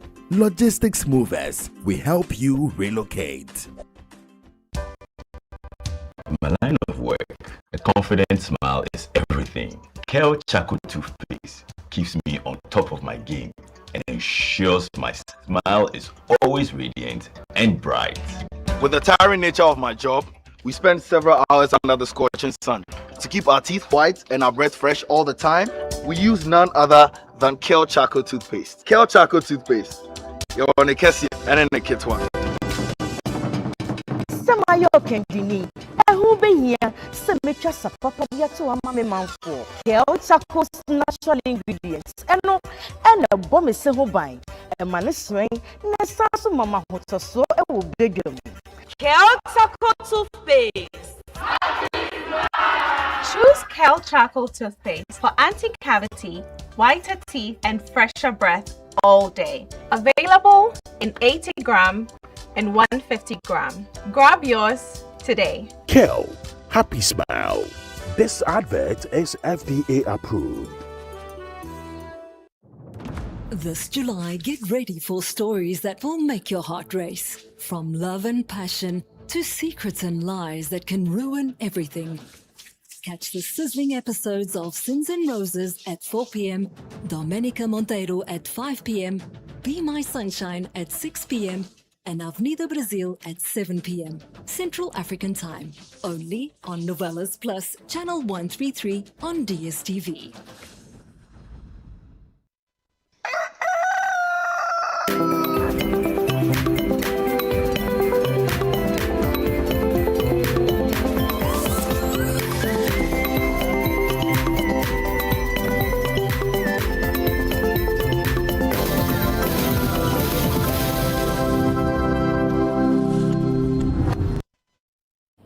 Welcome back. This is Breakfast Daily on Channel 1 Television, and we're having the news review segment, having conversations on some topical issues. There's a message from Abraham that says, if the OSP has said in a release that they helped the Americans in coming to a conclusion on this matter, does it not in itself, is it not in itself an admission of guilt or wrongdoing on the part of the names mentioned in the report? And does that therefore not deserve a jail sentence? Abraham is asking. Well, we haven't seen any names in the report. I've seen co-conspirator, consultant, official. I don't know who these people are. So relatives. So maybe the OSP can come forward with the evidential support it gave to the US, and then we'll see. But let's move on to our other matters. So there's COCOBOD bill, and the MPP is not happy with this bill. They are actually calling on the president not to assent to the bill. And they've raised issue, especially with the 70% for cocoa farmers now being pegged on the FOB achieved instead of the previous international market price. And they are asking how the farmer will determine that 70% on FOB, the free on board that is achieved. And these are some of the questions that the New Patriotic Party is asking. Doc, cocoa farmers and this cocoa bill. I've heard COCOBOD say, and yesterday we spoke to their head of public affairs, Jerome Sam, and he says indeed there was stakeholder consultation before the bill was drafted and even sent to Parliament for passage. What do you make of this COCOBOD bill? Well, first of all, I think that in all of this, the cocoa farmer on paper looks like it's being taken care of.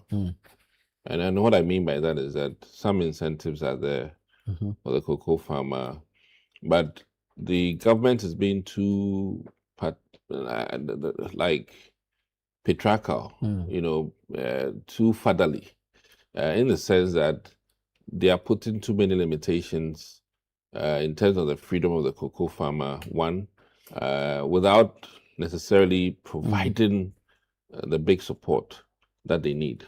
I was hoping that this bill would rather industrialize cocoa farming, in that it will be more interested in aggregating the farms so that equipment and things of that nature will be given to the farmers to be able to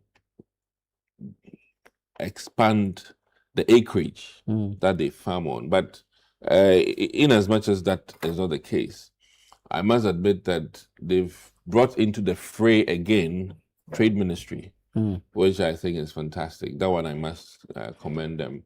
At some point in time, COCOBOD was entirely stripped off from trade. But through this bill, it reintroduces us back to 2015 levels, where Trade Ministry is also part, largely because of the purchasing agreements with multinational corporations. Now, I don't also see how we invest heavily in changing the raw produce into other things, you know. And I must say on TV, I was in Mexico 2017, and the variation of cocoa things that I saw. Doing committee work? No, I was not in government. Okay. I was not in government then, but the variety of cocoa things I saw in Mexico. Committee trip. This is not a $5,000 trip. Yeah. I always have asked myself, I mean, all these Swiss chocolates and things, what's happening to us? All we know, whether you like it or not, is this our golden tree chocolate. And I really think that, you know, the ability for government to create another golden tree chocolate factory so that we get exposure to more milky, creamier chocolate produce. I didn't see that in this bill. And then instead of being very serious about the gold industry's impact on cocoa, in terms of how some farmers are literally onboarding cocoa to gold. You know, the appropriate incentives are not there. Rather, they want to rather criminalize you when you do. And I think that approach is wrong. We need to create incentives good and well enough that a cocoa farmer will think twice before he says that I've been doing cocoa for 10 years. When I did Galamsey, within a month, I've had ability to buy a house and all of that. I think that government needs to carefully look at cocoa and make sure that those who farm have appropriate incentives. And we are in a situation where, you know, they also make categorical statements about not being involved in social corporate responsibility unless it's very critical and needed for the local area. But, you know, Ghana runs on cocoa. I mean, if you leave the minerals, cocoa is the next big thing. Yeah. And I think that this bill would benefit from further review. And in this current form, all bills always have some lapses, I must admit. But in this current form, where the ordinary farmer has not been very well taken care of, you know, That's it. You know, and then let me be very frank with the NDC. This is a show of their departure from the orations they were making. And this one, council has to hear me very clearly. When we put out the numbers in the 2024 period, they came out and told the farmers that they'll provide them with more. But I must admit that this is rather a departure, and rather they've rescaled it. You know, from where we put it. Granted, we were aware of all the economic challenges associated on the global plane with cocoa, and I think, though, I mean, is nice what they've done, but they must admit to the Ghanaian people that those things they were saying were off the cuff, and they didn't have numbers to back it, and they've now faced reality. And the basis or calculations for paying these farmers, they've had to readjust. And that is a very important thing that I think that they need to tell. They've had to readjust based on what is happening on the international market When now. they were talking off the cuff, things were happening in the international market. Yes. When they told farmers that when we come, was based on happenings on the international market then. No, listen. Those times, you know, they made loud. They were very loud that NPP has not taken care of the farmers. Based on projections and here we are. Prevailing indices. Here we are. You know, they went round. When we were paying, I think, 3,000, they were telling them 6,000. Yeah, at the time, At the time, the market, the they were telling them. Could afford to pay more. When they came, have they even met anything close to the world market? Because now the world market prices are dropping. Listen, in relation to what? Inflation or deflation? Cocoa prices. Price on the market. Cocoa price on the international market. So my key point, the farmers have not seen the key point yet. No, but the farmers have not seen what you promised. Are you a farmer? Are you speaking for farmers? We know what is on the ground. Well, you are even aware that monies due farmers have not gone. And many are complaining. This one is not me saying no. Social media has a lot of farmers. Mahama Odiaka, who was that? Everything that appears on social media is correct. No, the Mahama Odiaka, who was that? Remember the people who demonstrated that they were cocoa farmers? Yeah. The cocoa propaganda that you started, that did not yield anything. You still want to go back to it? Oh, no, this is not... Talk about the bill. There's a law, and a proposed law. You've not read it. You can admit that I've not read it. Some of the key things I said, in terms of bringing trade back in, I mean, is that not a plus? See, that's a plus, but I'm asking you. I'm telling you the good side. I'm telling you the bad ones too. You asked the question about the bill.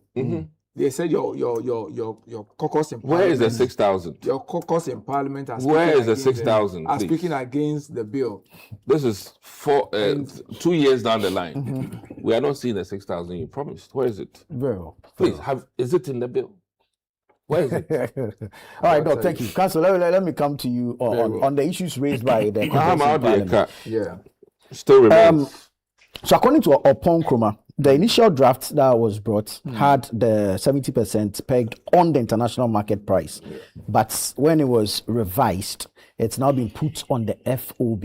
Now, the argument is that on the international market price, it is known and farmers can easily calculate their 70%. Now they have to wait for an FOB achieved by Cocoa Board and announced by Cocoa Board, which they may not be able to calculate. So that's the contention here, as raised by Opon Kroma. Could we have left it on the international market price if we had as they say, if we had the farmer at heart? Well, let me say that we need to look at the entire bill issue holistically, not just pick and choose certain aspects of it and then make it look like because of one issue or the other, the entire bill will not serve any purpose or it will fail to achieve it. Well, they've not entirely said that. They're asking for further and broader consultations. What they have said is about consultation. Yes. But there's been evidence. There's evidence on the ground to show that there's been a lot of consultation, and the consultations with key stakeholders. Beautiful chairs in the farm. I saw one. Doc. Beautiful chair. Doc, please. Executive room chair. Doc, are your parents watching? Oh yeah, I mean, you're not comporting yourself. We celebrated his mother's birthday. Auntie B's birthday. And second birthday. So comport yourself. Oh, but I'm just supporting your point. The interjections are the consultations involved my good friend Raymond. What's his name? Randy.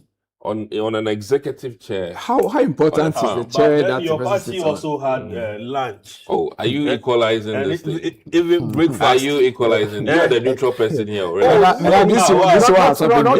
all Ghanaians have cars, but a chair had a Land Cruiser. I don't expect that he will be the one to start talking about chairs in this country. We had a dedicated Land Cruiser for chairs to travel across the whole country for 8 years. I wonder whether he took the chair home. In a farm with an executive chair. My goodness. That's not important. Let's my focus goodness. on the most That's the consultation you're talking about. Oh my God. Let's focus on the most important. Please. Okay, carry on.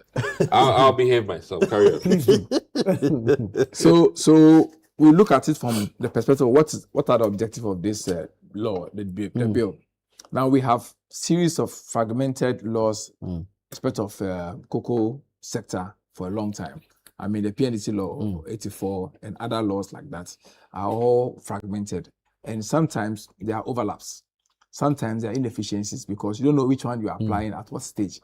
And to avoid all that, now this is a comprehensive bill that seeks to bring into play all the fragmented laws into one and then make it one comprehensive law that serves a purpose for the cocoa sector. Now, it is not just an issue of the 70%. In the past, there's no formula for how much farmers will get. It's always been the government's policy on how much we want to offer to farmers. It's not backed by law. It's not backed by any particular strict formula. But this law seeks to provide a 70% on FOB. Now, some have argued that why not on the world market and why the FOB? I think it's a matter for a choice. That the government seeks that FOB may offer the farmers a better reward than the world market. Because by the time you get into the world market and do the expenditure and everything and know what the farmers will get, perhaps the amounts that will come to the farmers will be too small. And so the FOB will provide them a better reward than the world market pricing. And mind you, this 70% thing, it's more stricter. It helps the farmers in planning. It helps them to anticipate how much they are going to get in each sale at every time that they have produce to give out to Cocoa Board. And so we look at it from that perspective. Now, the issue about consultation, there's also clear evidence to show that there's been a meeting between local processors and the Ministry of Trade and the Cocoa Board having a meeting, and Agric as well, having a meeting to discuss this together as a planning towards the future. One key part of the bill that we need to point out is that the bill will offer 50% of all cocoa produced in Ghana to remain with local producers, which means that would enhance what he was talking about, cocoa value addition. Value addition. That will give us opportunity for more jobs, will give us opportunity for revenue from government sector, and of course, would enhance the produce that we produce in Ghana, unlike just sending the raw beans out every time. So now we are compelled to do that. The biggest challenge is whether the local processors have the capacity to process 50% of it. Of the cocoa. But of course, if the opportunities are created, then we would have more and more local processors enhance their capacity, or perhaps even bring in other local processors to help us in enhancing this processing. But that 50%, how much of it is going to private local processors? On paper. Because in my head, I'm trying to picture the state of CPC now. It's like rice. No. I think it is available for the market. So to be the ability to buy and other factors will come in, of course. It won't be. I don't think that I don't think there will be any rationing or ratio, a way of apportioning and say, oh, you have this portion, you have this portion. Oh, there will be some formula that will help to enhance equitable distribution. And then one key part of this bill is also the fact that now government has a way to protect the cocoa farms from farmers repurposing their farms. Because a farmer can turn up tomorrow because he owns the farm and say, listen, because Galamsey is offering me better reward, I'm turning my farm into a mining site, so I'm selling it out. Don't forget that you own the farm. But the seedlings, the seedlings that are provided by government, the seeds, the fertilizers, the agro support system, insecticides, and every other thing was provided by government. So government more or less has an equitable interest in the farm. So you can't just turn one day and say that I don't want to continue with my farm anymore. So I'm repurposing the farm for something else. And then government loses out because government has invested so much over the last 10 or 20 years into your farm. And then suddenly Cocoa Board loses out on revenue because you have decided that you turn your farm into something else. And so the bill provides all this protection, and it's for the benefit of the cocoa farmer and the mutual benefits of the Ghanaian economy as well. And so sometimes it's quite worrying that our friends in the MPP jump out quickly to start opposing almost every government initiative without sometimes looking at the key benefit that will come. Don't forget that these initiatives are not cast in stone. When the time comes for review and amendment and adjustments, that can be done. But to create the impression that cocoa farmers have not been consulted, when indeed the umbrella body of cocoa farmers, which is Cocoa-She, have been consulted, when there is evidence to show that they've moved around to farms to speak to cocoa farmers across the country, when there's also evidence that key stakeholders like processors, like haulers and the rest have also been engaged, we can't have them. Or jute producers. Have been engaged. It cannot be the case that there've not been enough consultation. How does he even measure adequate consultation, say that consultation is not adequate? what was the threshold for the measurement of that consultation? You understand? And to think that MPP suddenly starts speaking for stakeholders in the cocoa sector, when indeed the cocoa stakeholders can't speak for themselves. Yeah, sometimes it just raises the voice. Let me hear from Larry on this voiceless. cocoa bill. Yeah, yesterday I had a conversation with a gentleman who said that cocoa is the biggest revenue earner for this country. I mean, it does even better than gold. You don't know what you're going to get. That's what I said. Besides the minerals, Yeah, you are not sure what you are going to get down there. But for cocoa, you can see it. If your farm is doing well, you see it. You get it, and then when you put in the right, farming practices, you will get a good yield out of that. However, over the years, it appears that the education in that area hasn't been that effective. So people tend to feel that, I'm not getting anything for what the hard work you're putting I'm putting in. Again, it's an area which has become very like a fertile ground for politicians. Okay, so today Party A is in office and Party B in opposition feels that we need the cocoa farmers to be on our side. So we should be seen talking for them. This thing, I attended an event, a press meeting organized by Cocoa Board, which Randy Abbey and then some of the Cocoa Board officials, addressed. Next time you invite me. Oh, I can't invite you because I was also You were also invited. Yeah. So then Randy was talking about, not just Randy, some other officials who were there, during the 8th year that President Akufo-Addo was in office, and then Joseph Edu, Boahin Edu was CEO of Cocoa Board. That this consultation towards the new legislation started way back, during the administration. Governance is a continuum. Exactly. So you can't wake up today and tell us that consultation hadn't happened. With cocoa farmers hadn't happened. No, they're not saying it hasn't. No, that is what they're saying. Further is needed. And broader. And especially that comes out for how long? When one party is not entirely happy with the final rate. So the other day we were told that which one? LGBTQ legislation. Further consultation was to happen. Meanwhile, this consultation about LGBTQ started long ago. You never end. You always have to better it. Yeah, so let's pass it. Let's assent to it, and when there's need for a review, we do it. That's what I just said a while ago. I mean, it is not always cast in stone. Because it cannot wait forever, can it? Forever. And one thing that keeps coming, that listen, I mean, we want to ensure that people just don't walk into cocoa farms and then destroy it. When you had been giving, all the agrochemicals or all the supports that you need, to a point where there's even a ready market for your what you produce. You get it. Free fertilizer is giving, insecticides and everything, spraying, all those things. Your children are supported by scholars. Okay. Yet, I mean, at the end of the farm is still yours, and that you decide what you want to do with it. I mean, we saw videos of people cutting down their farms to say that they are cutting their farms to do galamsey.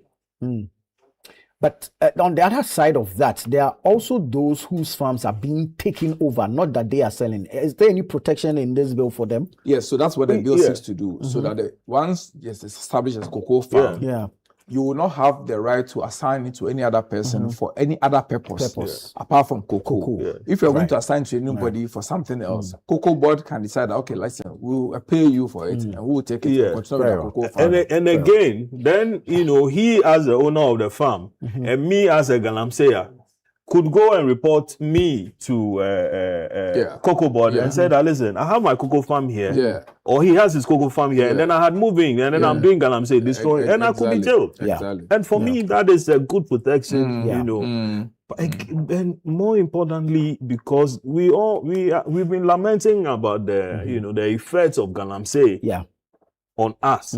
The pollution of water bodies, the depletion of forest cover, and all those things. Now, so if there's any mechanism to prevent that from happening, I think we should be all for it. Absolutely. You get it? But, I mean, the cocoa industry is just like the petroleum industry, and it's just like, whatever, where politicians are always in the corner there. Now, salt is being protected.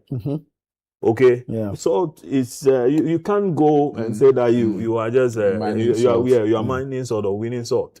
You can't just do that. You have to go through some mechanism. You need permit. I think it's a mineral. It's a mineral. It's a mineral. So you go to a mineral. The same way, gold. It's in your land, all right. However, you are not the owner. The mineral rights are vested in the president. You get it? And see, that is why to me had been convicted for assigning mineral rights to somebody that he's not supposed to do. You understand? So if cocoa, which gives us regular money, something that we can also use to, do in the proper industrialization and so on. If there's a legislation that is, to protect the industry, we should be all for it. Very well. Start the thing. We'll make mistakes, but then over time we correct it. But anyway. Very well. Last week, Thursday, you were not here, but I was hoping you were when we had to do the 1 year anniversary, the commemoration of the fallen 8, the August 6th. Doc, finally your appointments have been made. Yes. So you're it's Ghana's appointment, though delayed. It has been, and it just shows government inefficiencies. Thank you. Thank you. Council, quick thoughts on the remembrance and the memorial for the August 6th. Well, it brings back again the bad memories of what happened about a year ago. And for me, my condolences to the family of the bereaved, particularly the young ones. I mean, to have lost a father at this age is very, very troubling. And I wish them well. He said it all. However, I would like to mention something. The Senno, what do you call it? What, the cenotaph? Yeah, the cenotaph. At the Ministry of Defense. Yes. What about it? I mean, is that really Omani Buama? Have you seen it, or you've seen photographs of it? I've seen photographs, and I've spoken to family members and friends. I'm coming. So see it. I'm coming. I've seen photographs, and I've spoken to family members and then friends of Dr. Omani, and they tell me that is not the Omani they know. See, take a and that to them, that thing should be broken down and properly made. Yeah, I agree with them. They said that thing should be broken down and properly made. This one I agree with you. Take a look at it. And that it's not him. Go and see it and join them. And these are lifelong friends. I've seen photographs and I've seen comments. And it looked comments of people saying that they should. Comments of people saying. Comments of people saying that it doesn't look. Yeah, I mean, Ministry of Defense can't invest. They can't give us that. They can't. They shouldn't. Ministry of Defense did not spend any money on that. It was done for the ministry. But then that is not a gift.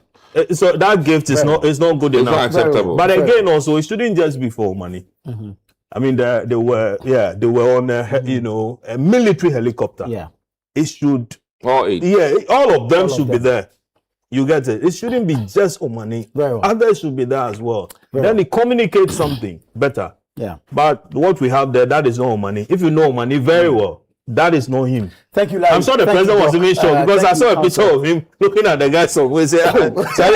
Larry, thank you. Bye-bye. Well, we have to leave it here. Thank you so much for joining us. This has been the News Review segment on Breakfast Daily. I am Nana Tufo-Boateng.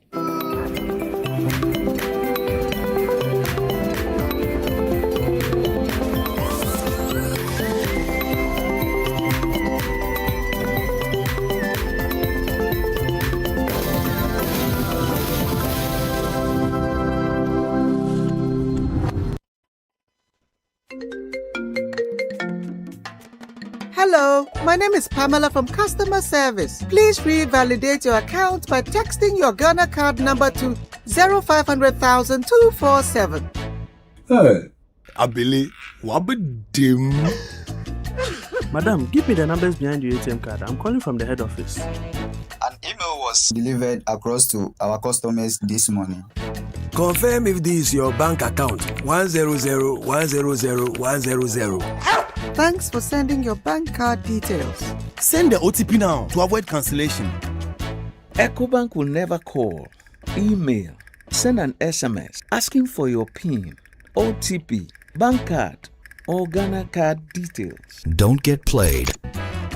EcoBank, the Pan-African Bank. Hello, please, I'm calling from Customer Experience Center. In Biggie's house, there's no place to hide. And even when you think no one is watching, the energy can swing in an instant. This BB Naija Season 11. Everything burns brighter. Only the biggest moves tip the scale. Because nothing is given. But everything is for the taking when the world watches. Will you be outshined, or will you step up and take the spotlight? Big Brother Naija Season 11. Showing 24/7 on DSTV Channel 198 and GoTV Channel 49. Headline sponsor, Bet Power. Yeah.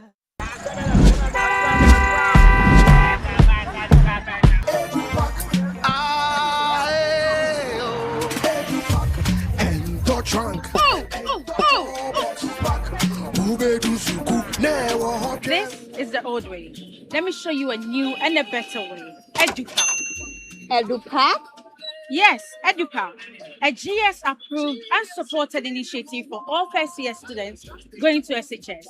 By Prospectus Ghana Limited. Now you don't need to go to the market. All your trunks, mattresses, pillows, including furniture boards, are all waiting for your child at the school. Note, all our wooden chalk boxes are being changed to plastic ones to avoid bedbugs. You can also register by dialing *713*821# following the prompts, or you can visit www.edupackgh.com and tap register. You can also register at any ADB branch near you at a very affordable price. EduPack, approved and supported by GES. This July, get ready for stories that will make your heart race. From love and passion to secrets and lies that can ruin everything.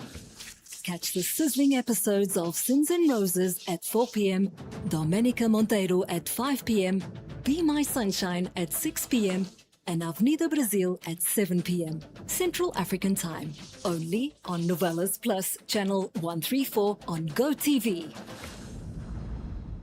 It's time to upgrade your viewing experience with Franco Smart Television. Enjoy full HD and 4K Ultra display for clearer pictures, brighter colors, and smarter features. From our 32-inch screen, perfect for your bedroom, to 55, 65, and massive 100 inches for your living room or office. We've got the perfect size and quality. For retailing and bulk purchasing, call the numbers on the screen or visit our website at www.francotrading.com. You can download the Franco Trading app on Google Play Store or Apple App Store. Franco Television, we've got the perfect size for every room. Franco, home of quality television.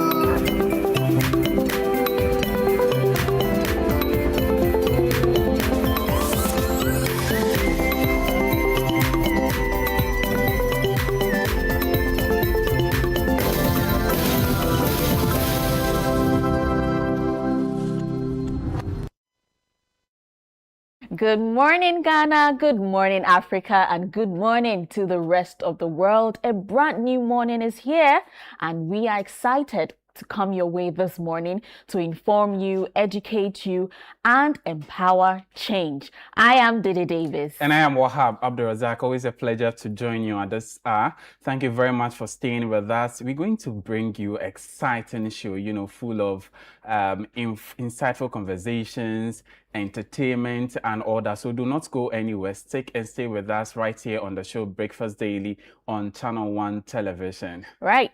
I hope you had a great day yesterday. It was. How about you? I did. Right. Thank you for my mug. you know. All right. Don't forget that you're part of the show, and so you can send your messages, your birthday wishes to the WhatsApp number 020-444-7033, 020-444-7033, and we will get to read it right here on the show. Up next is our weather forecast.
Hour forecast valid for Ghana from 6 a.m. today. The early hours are expected to be misty or foggy over some coastal, forest and hilly areas, with a likelihood of rain over parts of the Oti region. The afternoon will bring intervals of sunshine and cloud cover, with thunderstorms or rain likely to develop over parts of the middle, transition and northern sectors from afternoon into the evening, and we would be experiencing a relatively cool night, and early morning temperatures are expected across the country. The state of the sea is rough. So yeah, the weather has changed today. Yeah, yesterday there was a bit of sunshine in there. A bit cloudy. So you can follow the Ghana Meteorological Agency on WhatsApp, Ghana Meteo.agency, on TikTok, Ghana_Met_official, on X, Ghana Met, and on YouTube, Ghana Meteorological Agency, and stay updated accordingly. Right? Now let's, get into some reminders. I'm excited because today is the big announcement, and I'm talking about the Literacy Challenge 2026. Today, the top 100 contestants who will be sitting for the aptitude test on Sunday, the 16th of August, 2026 at the British Council will be announced. It's already been done on the City Breakfast Show, and so stay glued to Breakfast Daily. We'll be bringing you the top 100 contestants who have made it to the next stage of the competition. And I'm excited. I can't wait to hear who makes it to the top 100. This is where, and then you get to justify your inclusion via the aptitude test on Sunday as well. So stay glued to Channel One TV Breakfast Daily. We'll be bringing you that pretty shortly. Yeah. Take your time. We'll bring you that very soon. And of course, we'd like to say a very big thank you to our sponsors, Prospectus Ghana Limited, SIC Insurance PLC, Advocate Publishing, Delhi Group, and Tema Oil Refinery. Thank you so much for supporting the Literacy Challenge 2026. And let me remind us again that the aptitude test is scheduled for August 16, 2026 at the British Council in Accra at exactly 12:30 p.m. So you don't want to be late. 12:30 p.m. you will be sitting for the aptitude test. You should get yourself prepared, read wide, know more, and come and write, justify your inclusion, as Wahab would always say. If you want any information, you can call the number 0205-973-973, 0205-973-973, and all your questions will be answered accordingly. Right, August is packed for us here at Channel One TV, and on August 29 and 30 at the F1 Sutherland Children's Park, we're going to bring everything made in Ghana under one roof. So from identity, what really identify us as Ghanaians, we're going to bring you from fashion to automobile to even services, not tangibles alone. That are going to be on display between those 2 days. Everything made in Ghana is going to be there. So if you are an entrepreneur, if you're an SME, if you are a corporate entity, everything that you do and it is produced here, right here in Ghana, you stand a chance to be part of this biggest platform, global platform, I must say, to display and showcase your product to a wide range of customers and audience.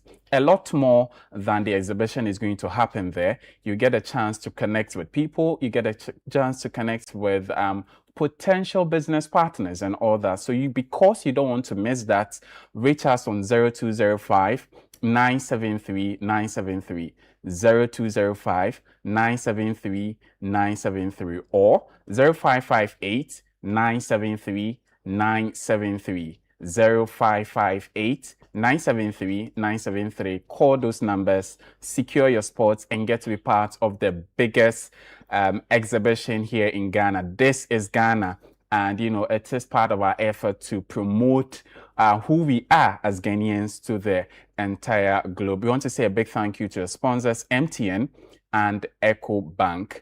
This is brought to you by Channel One Television in partner and supported by City 97.3 FM. And for our patrons, do not worry, because it is free entry. Load your wallet and come get everything made in Ghana. Right, and just as Wahab mentioned, August is filled with so many events just for you. And so on the 13th and 14th of August 2026, we will be heading straight to the Zondatech showroom in Jowulu from 9 a.m. to 3 p.m. We will be there. We're going to discover a full range of Zondatech automobiles designed to deliver powerful efficiency and durability on every road. So do make a date with us, the Auto Sale and Expo 2026. It's Zondatech in collaboration with Channel One TV. We're bringing you that. You can be there, discover vehicles for yourself, family vehicles, pickups, trucks, you name it. All of these will be on display. You get to test drive, you get to speak to sales attendants. There will be a product knowledge officer designated for that day. And so if you have any questions on your mind about a particular vehicle, they would help you understand the efficiency level of the vehicle you want.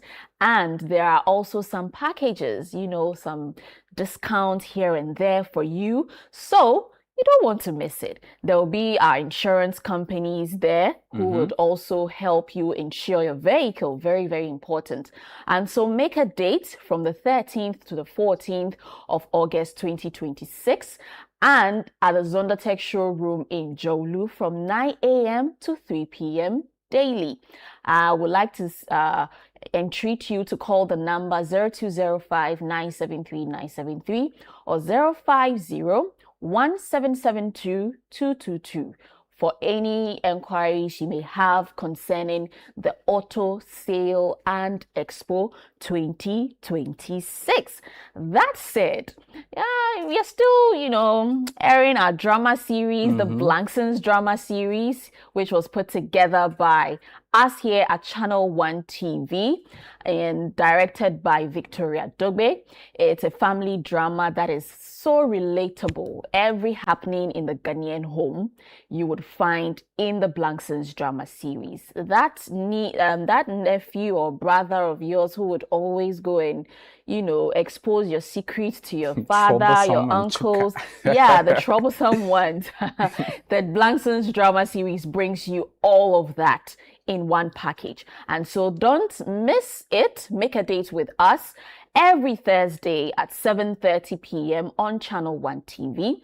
And if you miss the Thursday airing, you can catch a repeat on Friday at 11:30 a.m., Saturdays 7 p.m., Sundays 4:30 p.m., Tuesdays 3 p.m., and Wednesdays 5:30 p.m. We'd like to say a very big thank you to Nasco Electronics, Lizishato, out in Set Aside Spray, Everpack, and Lily Rice. Thank you so much for supporting us to put together this beautiful drama series, family drama series, of course, for our audience. We say thank you once again.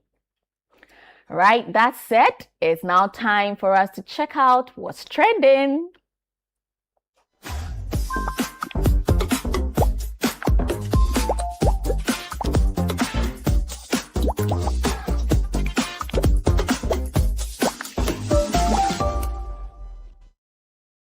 All right, let's check out what's trending on social media. And I'm talking about Facebook, X, TikTok, WhatsApp, even Instagram, all of the social platforms that you can think of. We bring you the topics that are trending. What are people talking about? What are people excited, sad about? We bring you all that on what's trending. And the first one is rather a sad one that happened yesterday. At least 132 people have been killed in an earthquake in Colombia. Very sad one. At least 132 people are dead, and a state of emergency has been declared after Colombia was hit by an earthquake, one that has happened in that none can be compared to previous years. Last year they had a magnitude of 6.2, and then in 1999 there was a magnitude of 6.3. So, and this is a magnitude of the highest 7.4. So it's actually the highest they have experienced in recent years, and it has taken the lives of 132 people. The president for the country has also called for a state of emergency as it stands, and our condolences to the families and those affected. I'm sure, I'm not hoping for that, but if rescue missions are still ongoing, the numbers may increase, we are afraid so. But once again, we say they should be strong. It's a sad one, disaster. It's mostly, some are preventable. These disasters like this are highly unpreventable. You can't predict it. Exactly. And the only way you can actually come in is to maybe help. That is by the standard of the building, materials and all that. And even with that, Charlie, some of these things is a natural phenomenon and it's highly unpredicted. That's very hard. That's very hard. It's sad. And just like the one that happened in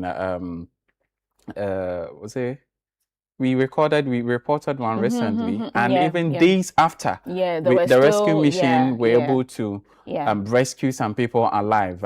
So kudos to the mission. Although over 132 now, that's hard and heartbreaking, dead to be recorded. We're hoping that they're able to find the rest of the people in the rubble. But let's check out what the tributes and all that people have been saying on social media. Okay, there are no comments. Let's check out the second story. HEFRA officials question the HEFRA officials have questioned the caretaker of an alleged unlicensed facility in Kaswa over claims that women give birth there. They also are probing messages and evidence on phone linked to a mother who has reportedly given birth at the facility, but was allegedly not given her baby afterwards. The caretaker gives her side of the story. The caretaker gives her side of the alleged baby incident. Right, let's check out what she said she had to say. Still here. This is another room. No, there's no light. There's no light here. It's just above. There's no light here.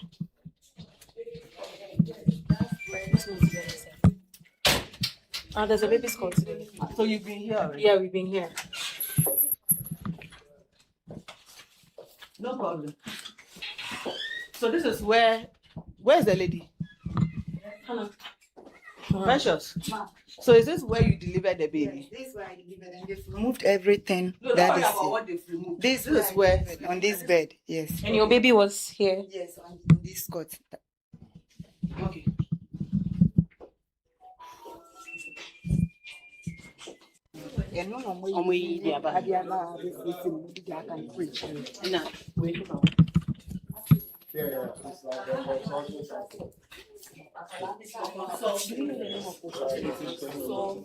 So this looks like the that you have happening. For it. It's not on that is. Into Ohana Moji na wono. Into Moji na wono no da hefa na ne ba ne da hefa. Bed na Moji na wono woso no. Eno ana na oda. If I try no asna na oda. Bed na Moji na wono so. Eno asna na oda.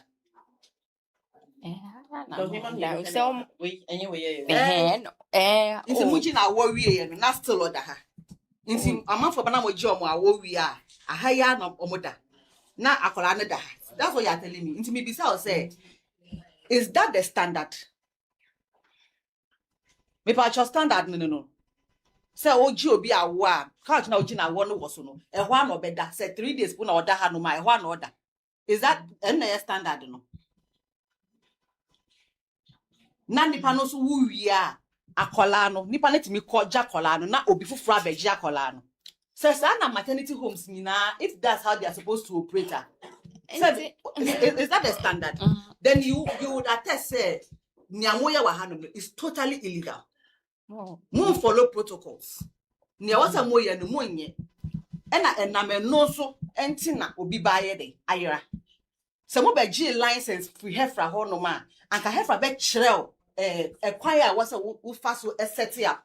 Into be won say o patient ba wo nchen ya e was say taking the din e was say wo fa the age e was say wo gi the medical record because of oba wo e was say wo nya ni atinatal okọ e nyina e was say wo nya ehu we ni nyina ba ya ba ye hu bibia sa wo nipa 4 abaha none of them na obi so say ti wa ba wo ha ama ne baira na wan kasa so wa test say ampa wan fa kola na nko nsi akola na we mo si obi fufura ba gi akola no obi fufura ba Inti si ade ni akosi ni say ye ba wo so nye wo na we midwife no ba nipa no so a kire say wo ka ho e na wan so aka say an wo ka ho na wa so a kire say wo ba ha nipa 4 e na abegi a won ti ni si ane hefra e we nye akora no na e chiw e hefra fo e na ya ba ha nti mami na nkase na ye hwe na ene wo so a wo ka ho wo so wo ni qualification bia so bo ama ye gi awo de bi ye nye ni sa ga na ha ye di mra e na ye adwuma embra ma ho kwan say obi a wo nim awo ho bibia wotimi be tare obi ho senti wo boa no ama na agi amanfo awo na mogi awo ni wie so a akola ne yen hu no pacho embra ne ma ho kwaisa sesi a ne de ne ebe ne say yen hefra enye akola ne hefra for ene de woko because mu practice without a license enya mo ye wa ha no it is below standard say ya fa wa nkwa na say anya ho adwuma na say tumi na abandi maya na say Ghana for dia maye no ye nya ho adwuma yeso ye pese ye be ne sa nti ye de obeko.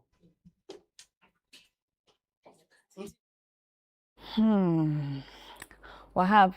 This is an illegal enterprise. Of course. They must be arrested and prosecuted as soon as possible. Look at the state of the room where newborn baby and a mother. No. So in another video that I saw, this is by the way from Joy News. Another video I saw where the mother who had sent this, who had made known that her baby was, missing. She said she was given 27,000 Ghana cedis. The mother was paid that amount. Yes, and so the interviewer asked her, so what did you do with the amount? She said, oh, later they allegedly told her that they won't give her the baby. So if you look at it in essence, they are giving you the money in exchange for your baby. Yeah. And that is what the woman allegedly said, that she was given 27,000 cedis in exchange for the baby. But from everything we've seen, this is not something legal, because if, like the Hefra woman said, if it's legal, you would seek the necessary consent before going ahead to operate such a facility. Do you get it? Yeah. So definitely it's illegal, and subsequently I understand they've closed down the facility. That is not enough. And that's They not, must but be at least it's a step, right? prosecuted. They've closed down the facility, and then we'll see what comes out of this issue. But It's really serious, because for even now with our traditional birth attendants, they are not made to deliver again, help deliver mothers again, because it's a lot goes on more than that. And for you to establish a maternity home, the lead clinician need to be a registered midwife. Exactly. You have to have a steroid delivery kit and all that. And the woman clearly has no experience in any of that. Clearly. So it means more than what we've seen in the video is going on there. Yeah, there's more. This is serious. I wish the lady had allowed her to say something. I from the video, it looks like she had something to say. I wanted to understand the she should go and write the statement at the police I wish station. we could get she should go and write the comments statement on there. that too. But of course, This is an illegal enterprise. Yeah, no? if you want to operate a health facility, you have to seek the necessary permission from HEFRA, the Health Facilities and Regulatory Agency. Because they before would you are assess handed- your facility Absolutely. and make sure that everything checks out before they give you that right to operate a facility. So clearly, they didn't go through the right process. And the day, what also struck me, why, like, what will push you to go to such a facility, to say you are going to deliver as a mother? Like, what exactly? The mother must also help assist with the investigation, because this is more serious than we think. This is more serious because if you are really going through 9 months, that's 9 months journey. I'm not a lady, but it's a lot. It's a lot, actually. It's a lot. And anything can go wrong. So you shouldn't just go to any facility because it's available. You should. Anyway, let's check out some comments. Papa Kojo official says, the facility is doing well. Government needs to step in and assist and put in the right structures and procedures. Riverside Ventures. Okay, Riverside Ventures rather. When things get tough like this, please don't talk, because whatever you say will be used against you. Law_Lonyo says the citizens are to report such facilities as Wahab said, but they don't, because they are more affordable or convenient in terms of proximity. At your own risk. At your own risk. Ma_Sadiq says, but why would you choose here over the public hospital? You risk your own life and an unborn child. Right, so that's the final comment. Like you just said, this serious. It is serious. Health is a very serious thing, and so if you're going through anything, you can't just get up and walk into any health facility because Just like that. Yeah. Why is money the issue? Like, what exactly? Seek help.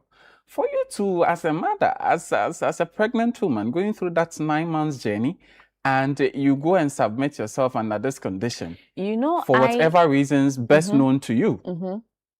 In light of this, I also saw another video where there was a man who was being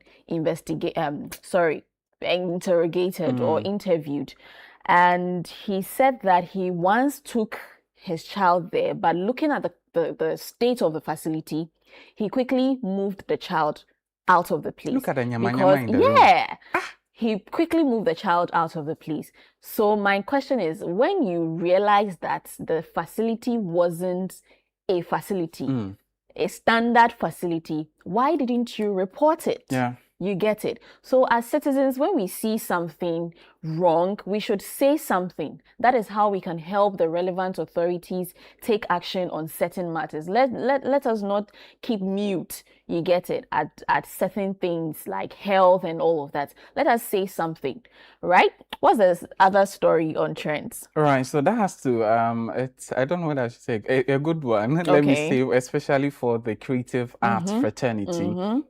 Because the Minister of Tourism, Culture and Creative Art, the Honorable Ablaje Fagomashi, yesterday, she appeared at the Government Accountability Series, where she announced that the government has secured support from the Chinese government again to renovate and modernize the National Theatre of Ghana.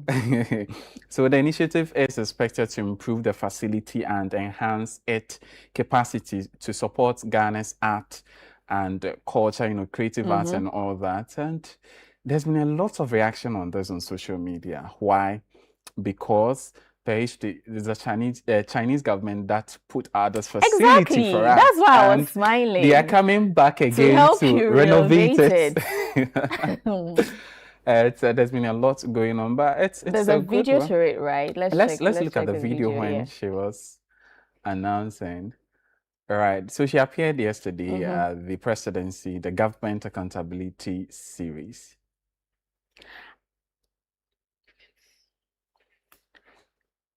So let's check out some comments, and there's Colin Stete.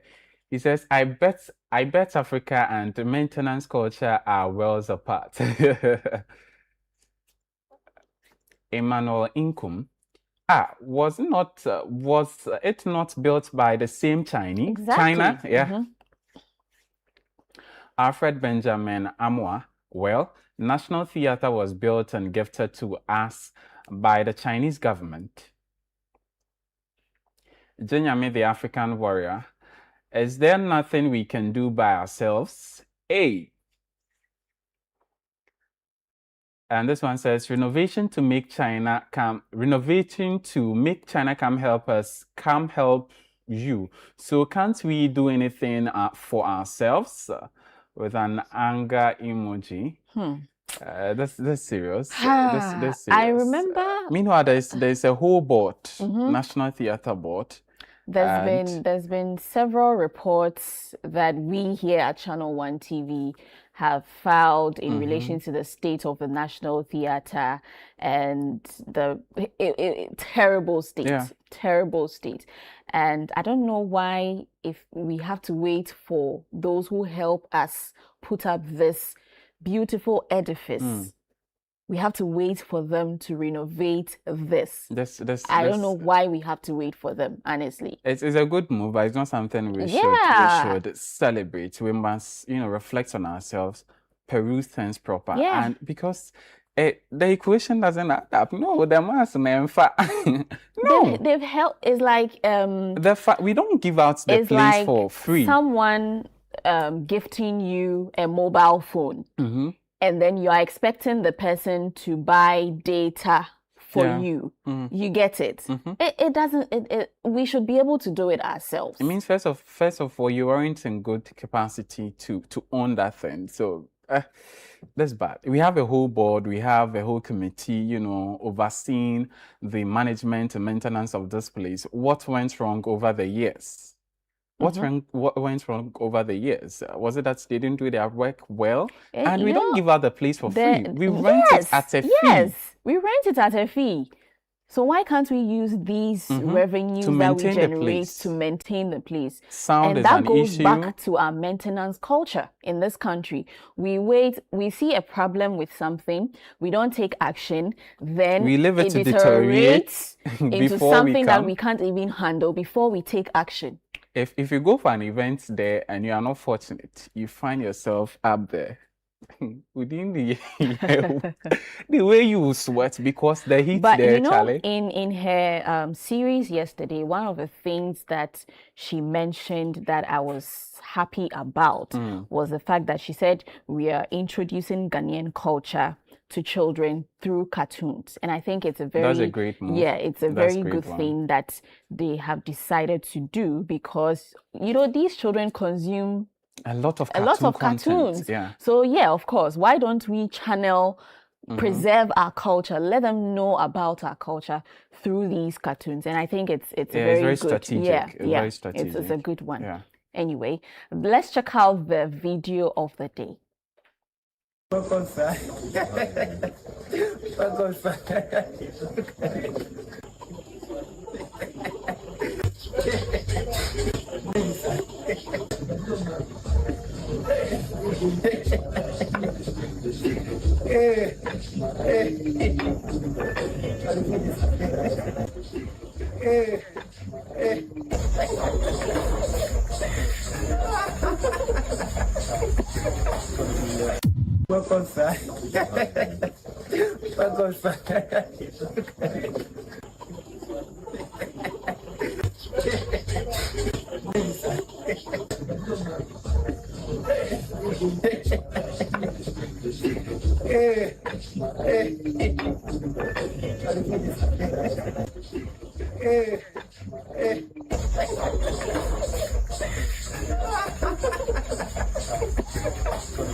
Charlie, Hey, make you no overdo.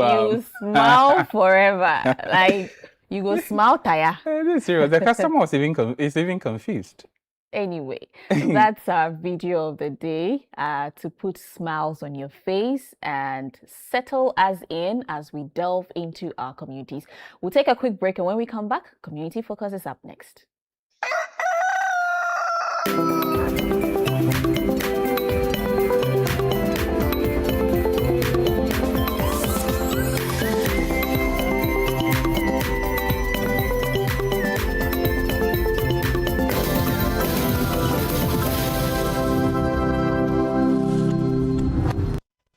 In part 2 of our special series on stress management, we go beyond recognizing stress to discovering practical habits, healthy boundaries, and daily choices that restore balance and bring lasting peace. Whether your stress comes from work, family, finances, or personal expectations, this conversation is for you.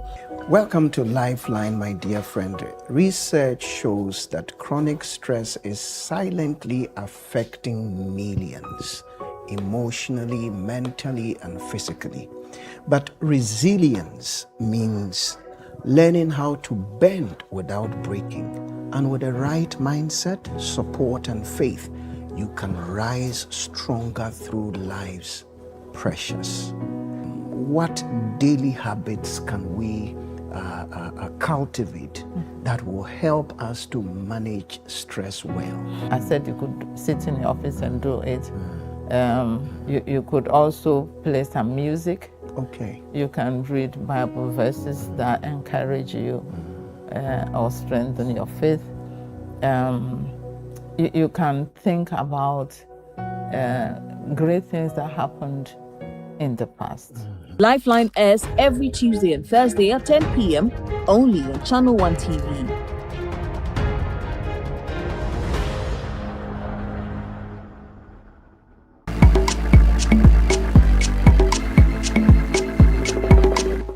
What's cooking? Hola, bienvenidos a un nuevo episodio de What's Cooking for Channel 1 TV. All right, so help me give a very hearty welcome to Her Excellency Liliana Gomez Weston with Cook for You. Two dishes. One is called Juane, which is from the Amazonas.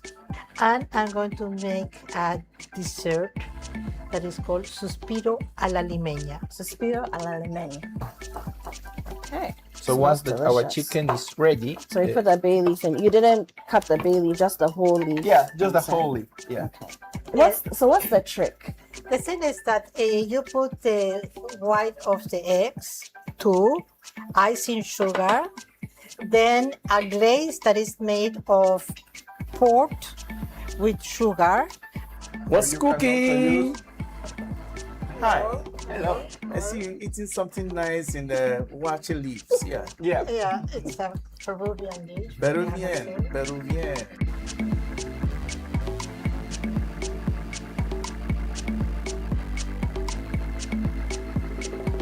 What's Cooking is brought to you by Everpack, Tasty Tom, and Electroland Ghana Limited.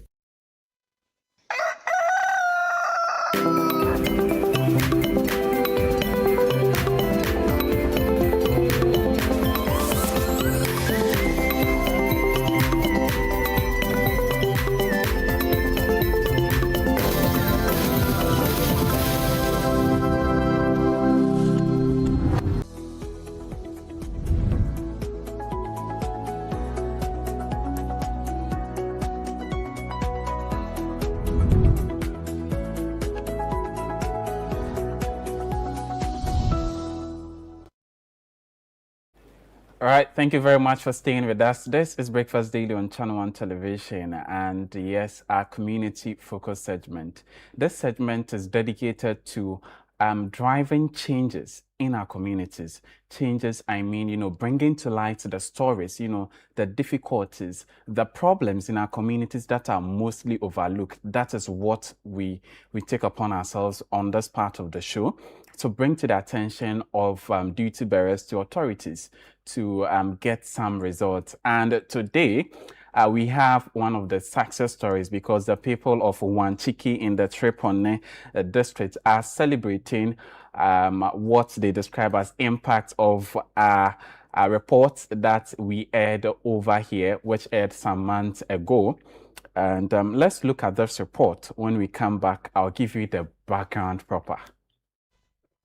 Telling your story, empowering change is the motto of Channel One TV. And for the people of Wanchiki, that promise has become a reality. Residents of Wanchiki and neighboring communities in the Cherpune district are celebrating the reconstruction of their community dam, a project they say will significantly ease their perennial water shortages experienced during the dry season. In April 2025, Channel One News reported on the hardships residents endure in accessing water for household use and for their livestock, with many traveling long distances in search of the precious resource. Following the report, the Coastal States Stability Mechanism (CSSM), in partnership with the Cherpune District Assembly, reconstructed the Wanchiki Dam, bringing renewed hope to the community. We are crying for the CSSM too. They are also hear our cries. They are here Channel One announcements. They came to our aim. We are happy that now Wanchiki we having enough water.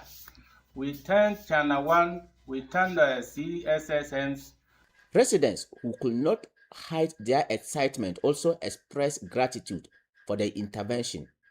They appeal to government and development partners to support the community with irrigation equipment and other resources to enable dry season farming. We were crying for water crisis, and now we are okay. The dam is done for us. We are grateful to Channel One because they were once here and then we told them our grievances. So they broadcast our grievances to our Ghanaians. Then an NGO came to our aid. While celebrating the successful reconstruction of the dam, residents say another pressing challenge remains the deplorable Cherpune-Wanchiki road. As the second largest community in the Cherpune district and a major contributor to the Assembly's internal generated revenue, residents believe Wanchiki deserves better roads infrastructure. We are trying MPP, nothing, and we are trying this too, the same. We don't know how to talk, we don't know how to do. Honorable John Draman Mahama, I beg, in the name of Allah, come and help us and fix our road for us. Thank you. All right. So that is the success story of the people of Wanchiki. And this story was brought to us by our Northern Regional Correspondent, Mohammed M. Alabira. And, so this report came out some months ago. They were struggling with access to potable water. And following that report, the Coastal States Stability Mechanism, CSSM, in partnership with the Triponet District Assembly, constructed the Wanchiki Dam for the community to give them access to potable water.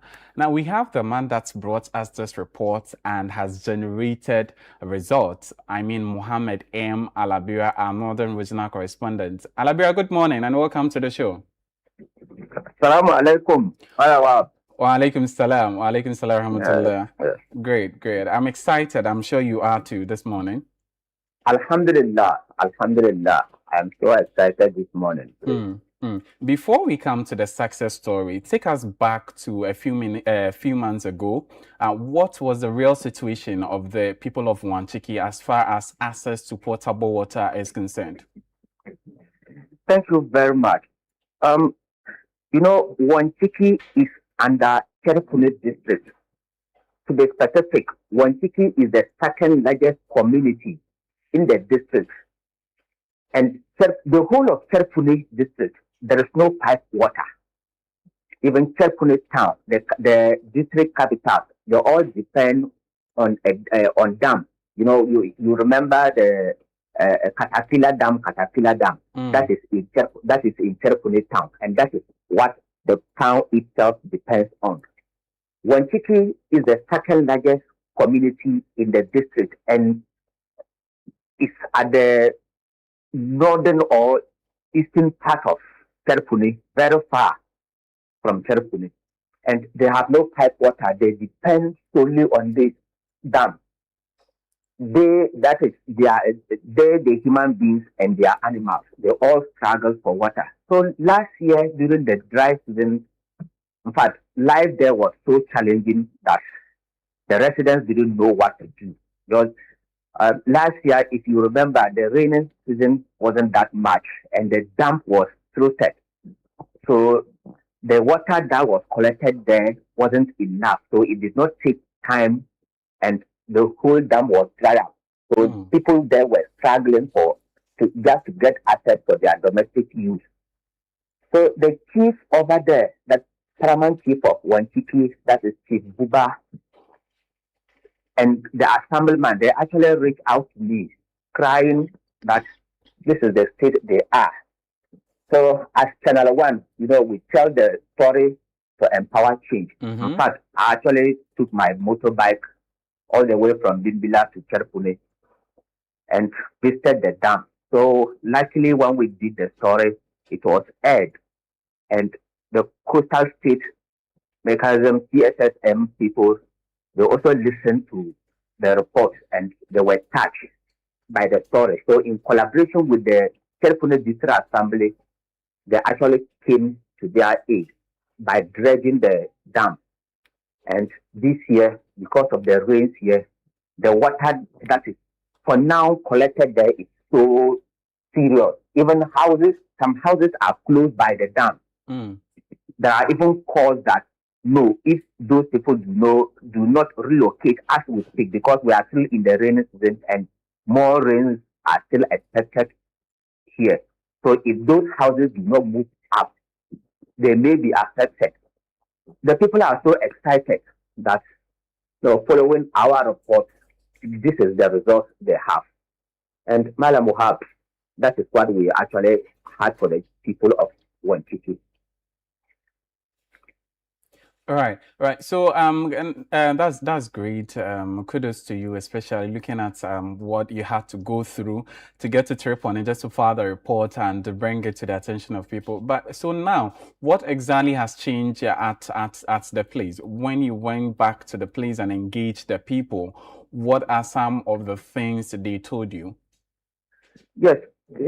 When I went back again, what the people told me was that In fact, they were so excited that Channel One has indeed told their story, and a positive change had come. So they were so excited, saying that no, the water that is collected currently, that they don't even know what to do again. They are excited and hoping that maybe something, because they are actually appealing that maybe if processes or things could be done for them to engage in dry season farming. They believe that maybe the water could be there for some time throughout the dry season. And you know, the whole of Cherpuni, they are mostly farmers. Mm-hmm. So if assistance could still be gotten for them to engage in irrigation farming, I think that was what they were pleading for. So they still make appeal that maybe CSSM, they have done this, or if they still have the means to support them to engage in that kind of farming, it is welcome. The chief himself, in fact, didn't know what to do on the day. He was so excited for this. Wow. And women also, because usually here is the responsibility of women to ensure that there is water in the house. If there's no water in the house, to the man, sometimes he doesn't care. So women, they were rather excited than the men, because this time, from the water that is collected there, they believe that they will no longer struggle during the dry season looking for water for their family. Well, kudos to you, Alabira, and to all of us here at Channel One TV. Thank you very much for speaking to us. Thank you, boss. This is a good one. It's you see one intervention, the has effect it has had on other areas. Yeah, that's great. It's a good one. Yeah. And yeah, this is what we do at Channel One TV. We tell your stories and empower change, significant change, no matter how long it takes. Be rest assured that you would get the change that is needed. And so if you're in any community across any part of this country, every nook and cranny of this country, and there's an issue, there's a problem that you want us to highlight on Channel One TV, don't waste time. Just send us a message on 020-444-7033, 020-444-7033, and we'll be following up on that and make sure that we get the relevant stakeholders and authorities on board. And this is a typical example. The residents of Wanchiki are super excited because there's been an intervention in their community. We have, it would be nice to hear from a resident, the horses and see how this has impacted their lives, their daily activities in Wanchiki. And we have Abubakari Safora. He's a resident in Wanchiki. Good morning, Abubakari. Good morning. I trust you're well this morning.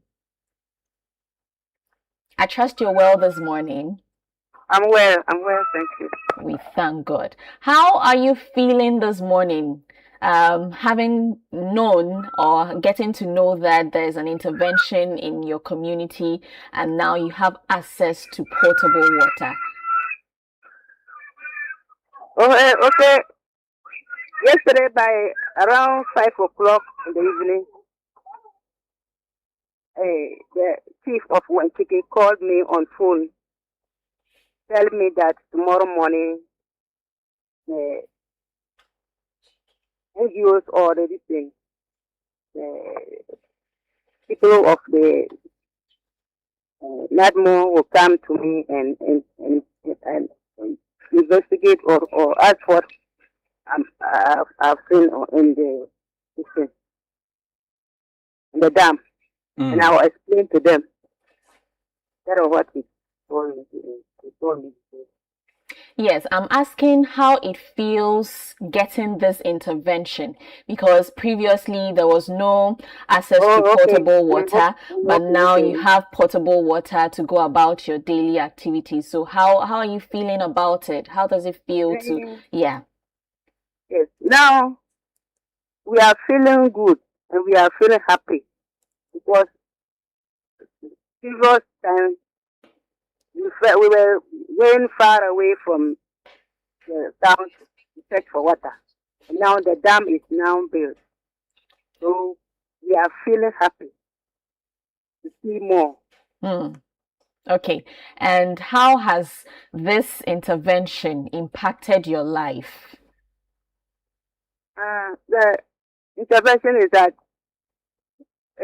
after the harvesting, we are hoping that before the level of the water, we will see increments so that I'll expand the dam for us to get access to do business on it. Abubakari, I'm asking what has been the impact of this access to potable water? What has been the impact on your daily activities? The daily activities is that people go there to fetch water and then do their daily activities on it. All right, thank you very much, Abubakari Safora. He's a resident in Wanchiki, and we were just trying to find out how it feels to, get an intervention or a solution to a problem that persisted for a long time now, that being the access to potable water. And clearly he's excited. They're excited about it, and I believe other residents in Wanchiki are also excited that there's been an intervention. Now they can go about their daily activities. Children can go to school. Mothers can also, you get clean water to cook and all of that. Yeah, so it's a good thing. And yeah, we have the secretary to the Paramount Chief of Wanchiki, Al-Fazazi Majid. Sorry. Good morning, Majid. Good morning. I trust you're well. Hello. Good morning. Good morning. I trust you're well. I'm doing good. Right. Now, there's been an intervention in Wanchiki. Previously, you didn't have access to potable water, but now... Please, hello, I can hardly hear you. Can you hear me, sir? I can hardly hear you. Okay, we'll try and work out the lines again. Okay. But this voice is... Can you hear me? Yes, please. Okay.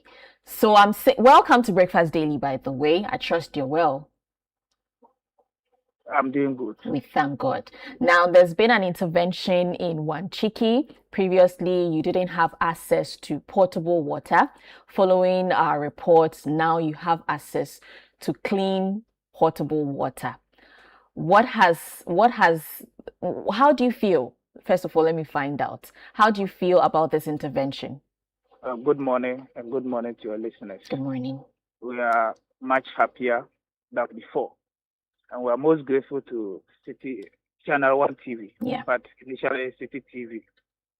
In fact, the atmosphere in the community is overwhelmed because we are hoping that this dry season will have enough water for human consumption as well as animal rearing. So we are most grateful to Channel 1 TV for helping us getting this opportunity. Which areas of the livelihood in Wanchiki has been significantly affected or impacted by this intervention? So this one has affected us within animal rearing. We are most grateful. Farmers are grateful. Domestic use, and then economic activities. In fact, initially, when it was market day, if you had gone through the market and see the water the market women are using to cook, it will be disheartening to you. But now, we are most grateful. That's great one. We equally happy for you here and grateful to the Coastal State Stability Mechanism and the Chirpon District Assembly for this great one. Abraham Maxim, beyond the reconstruction of the dam, I'm sure, but initially we're really grappling with access to potable water. Now that you have, what maintenance strategy is the area going to put in place to maintain the place Well, we have a committee in place that is Water and Sanitation Committee locally. So that supersedes the well-being of the dam. In fact, every now and then they monitor the dam to see whether there's spillage over the wall or there's a little crack.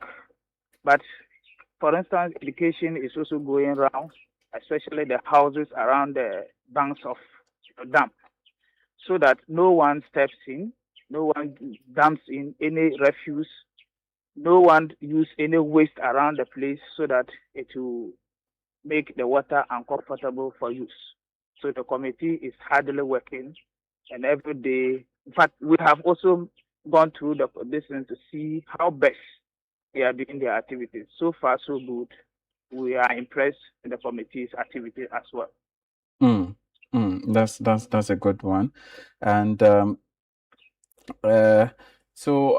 what I'm asking, in the reports we aired before, it was challenging to the point that even animals had to be be also using that place. And Wanchiki is a farming area. Are you now going to are you able to connect irrigation so that even in dry season you're able to have all year farming, so that the dry season does not affect your farming routine? Thank you very much. For now, that's our challenge and an appeal that we are making to civil society, government, and other NGOs that will come to our aid. We wish we'll have machines that will aid in the irrigation during dry season, so that our women can have something doing, especially vegetable production and probably fruits. Because a man had a garden around the area, but how to pump the water from the dam to the garden was a challenge. So we are appealing to civil society groups, NGOs, and governmental organizations to come to our aid. Mr. Majid, aside access to potable water, which some intervention has been made, are there any other issues in Wanchiki that you would want to bring to light? Yes, of course. The road network is very poor. In fact, from Wanchiki to Bunkurugu, there's no access during this season. As I'm speaking now, you can't access Bunkurugu. From Wanchiki to Nalergo is the same thing. Wanchiki to Cherepon is the same. Wanchiki to Togo is the same way. So we are almost cut off whenever it is raining. So we are appealing at least we should also have a fair share of access road. What of healthcare? Healthcare, but we are most grateful now. But we can't say thank you. We are still inviting for more. Security is another, because our police station has been in existence since 2009, but no police officer at post. Wow. So it is a white elephant. I may describe it so. There is a quarters, there is water borehole there, the police station is also there, but no officer. How about access to education? Education is another. Yes. One of our school buildings got rid of in 2016. In 2016, as well as teacher quarters, up to date, even though there's some construction about teacher quarters, which I will say is 10% now in progress. But the classroom, it was 3 classrooms, but that was rid of. In 2016, up to date, no attention has been paid to it. Later, 2018, another 3 was rid of. So currently, the primary school is using 6 classroom, which was 12 classroom block. As for the junior high school, since its existence, the 3-unit classroom block is what we are still managing with. So sometimes we resort to shares under 3s for academic activities. So we are appealing to government to come to our aid. Civil society groups are also welcome. NGOs are welcome. Right, Majid Al-Fazazi, thank you very much. He's the secretary to the Paramount Chief of Wanzigi in the Tripone area. Thank you very much for speaking to us. And the problems of Wanchiki seem to be multifaceted. It has a lot of legs. Yeah, a lot. Well, we hoping that, you know, just as we've gotten intervention for this, we'll get intervention in the other areas as well. Exactly. Anyway, we have the DCE on phone. We have the DCE on phone. Okay. All right, let's speak to him. He's Amadou Sheini. Yeah, he's the DCE for Tripone. Yes. Good morning, sir.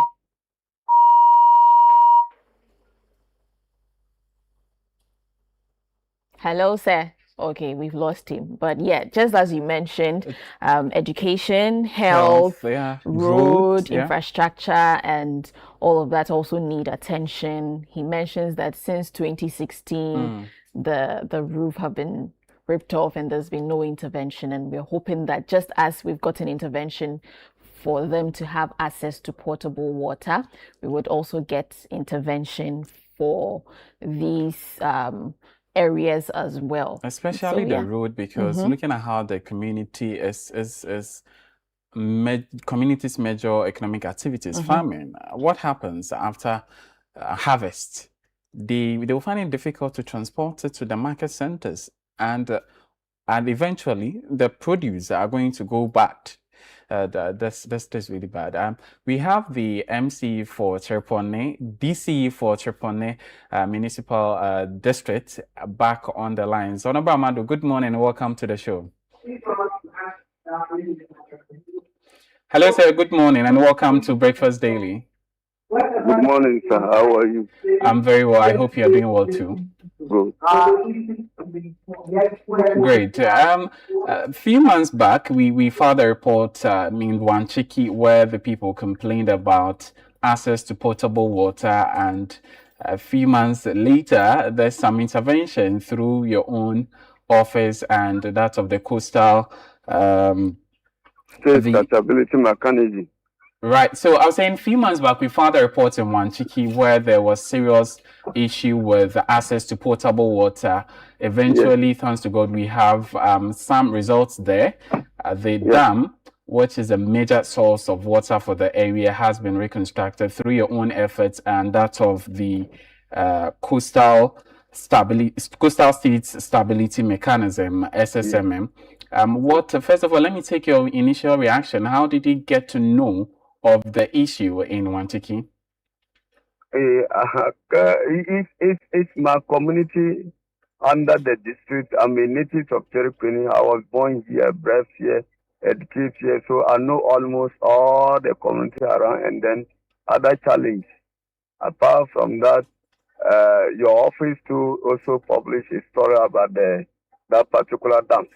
So in fact, it's aware everybody will need that. The good people of Wanchiki were lack of water, actually. Right. Through that, I was struggling.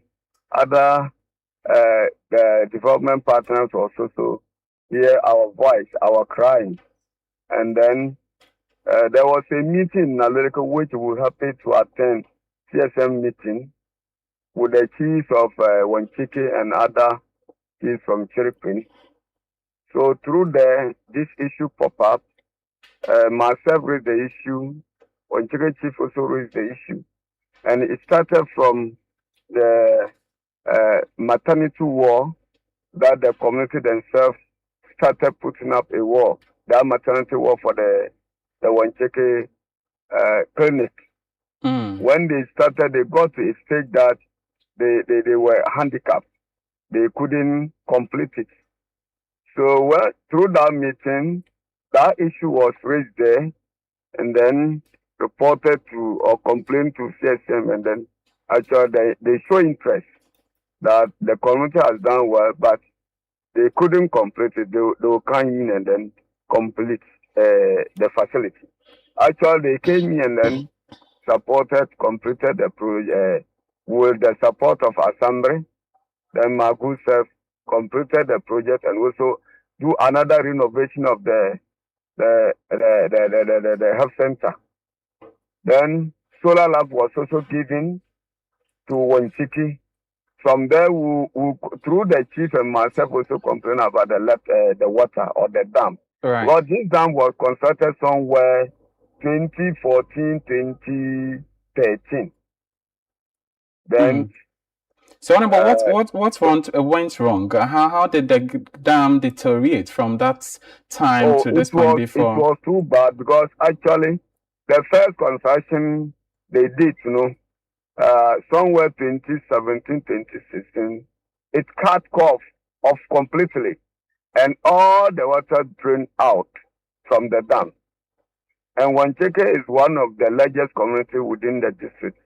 In fact, there was no other source of water for Wancheke at all. And you yourself saw the story that your office published and other things. So, if I could remember, you have ever interviewed me about this particular problem before. Yes. So it was terrible. More than, is it 7, 8, or 10 years now? Until the CSM, through assembly and then that of the opinion leader within the community, they came in to make sure that we get this dam constructed, and then, in fact, they have done that for us. The group people of Wancheke are so happy about the CSM and then assembly, because there's no way any NGO or other developmental partner can come to the district without assembly, or without can work effectively without assembly support. So they are so happy, even because of it was one of the major problems facing the poor people of Wancheke. When we had this dam constructed, the minister also showed interest that he has to come and commission the dam, and actually he came. Not only the dam alone, another borehole, Makanas one, was also provided by the CSM in Wancheke town. So currently, in fact, the good people of Wancheke, they don't have any problem of water again. Great. Last week when it rains, that particular dam has to take over about 4 houses. 4 houses in Wancheke. Because when we went there to do the commission, we told them that the houses are too close to the dam. If care is not taken, they should take immediate steps. If not, the rain will take over, or the water will take over the houses, actually. In fact, I was told last week that about 4 houses have been taken over by the dam. So if I can tell you that the good people of Wancheke are happy. And they also thank the CSM and Magusef and Assembly, and also the media house, because we also play a role. I'm thinking, in fact, we are all happy. We are all happy. Yes. Mr. Shaney, we spoke to the secretary to the paramount chief of Wancheke, Mr. Majid, and he highlighted that the roads in Wancheke are not in a good shape. He also said that since 2016, the roofing of the school building that was ripped off has not been fixed.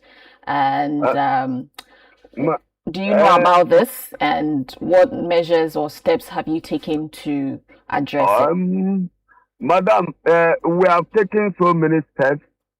Let's thank His Excellency John Dramani Mahama for actually sharing the national cake with the good people of Chirikweni. Because as I'm talking now, Sababa Chirikweni Road is under construction, under the big push. Then very soon, His Excellency will come down and cut another saw from Chirikweni to Wonjoka, to Wancheke, to Bunkpereku, which will also be under the big push. So we are taking steps. And also, let me also come to the school infrastructure that he has mentioned. Before I came to office, there was a particular problem in Wancheke. It was about teachers' quarters issue, where they couldn't put up the structure because of land issue, because of 1 or 2 problems. I can't say all here. But when I took over, I said, no, we have to solve that problem. We need teachers in Wancheke especially teachers' quarters in Wanchiki, because I could remember in 2023 when there was conflict in Wanchiki. In fact, some teachers' materials or things were burnt because they were living in individual houses or a rent house, which belonged to maybe other functions, and they were affected. So when I heard that information, that when I came and I heard the story that there was a particular teachers' quarter that they wanted to put up there, and because there was some problem about it, I said, no, I have to solve this problem. So I have to go into both sides, inform them that we need the teachers' quarters there. And through my good approach to both sides, all of them were giving me the go-ahead to bring the contractor to start work. And I can tell you as of now, work has almost been completed. I can tell you 98 or 97% has been completed. Because they have done with the painting, they have done with everything, tiling and everything. So I can assure you that we are coming to develop the place. My group self, my regional minister, my honorable MP Seydou Alajo, and then together with our father for all, His Excellency John Dama Mama, I can tell you that we'll solve most of the problem in Wanchiki, as well as the whole district. Can you give us any timelines? Can you give us any timelines as to when this will be done? I can't actually give timelines that, but I've written to other NGOs to also come in to support. And I've not getting the reply letter yet. And I also want to see, maybe if not at all, this budget, 2020 budget cannot capture some of the almost all the problems when it comes to school infrastructure. Maybe next year I can consider some of them and make sure that we work on those stretches. Thank you very much, Mr. Amadou Sheni. He's the DC for Sherpone. And yes, there is an intervention, but of course, there is still work to be done in Wanchiki. And we hope that these interventions would come fast and quick so that the people of Wanchiki would get some relief. Yeah, some relief. Yeah. All right. So don't forget that you can also share your issues in your communities with us via the WhatsApp number 020-444-7033, 020-444-7033, and we will do well to follow up on issues and bring to light and draw the attention of our duty bearers. This has been our community segment, very inspiring and very beautiful one. We'll take a quick break, and when we come back, the show continues.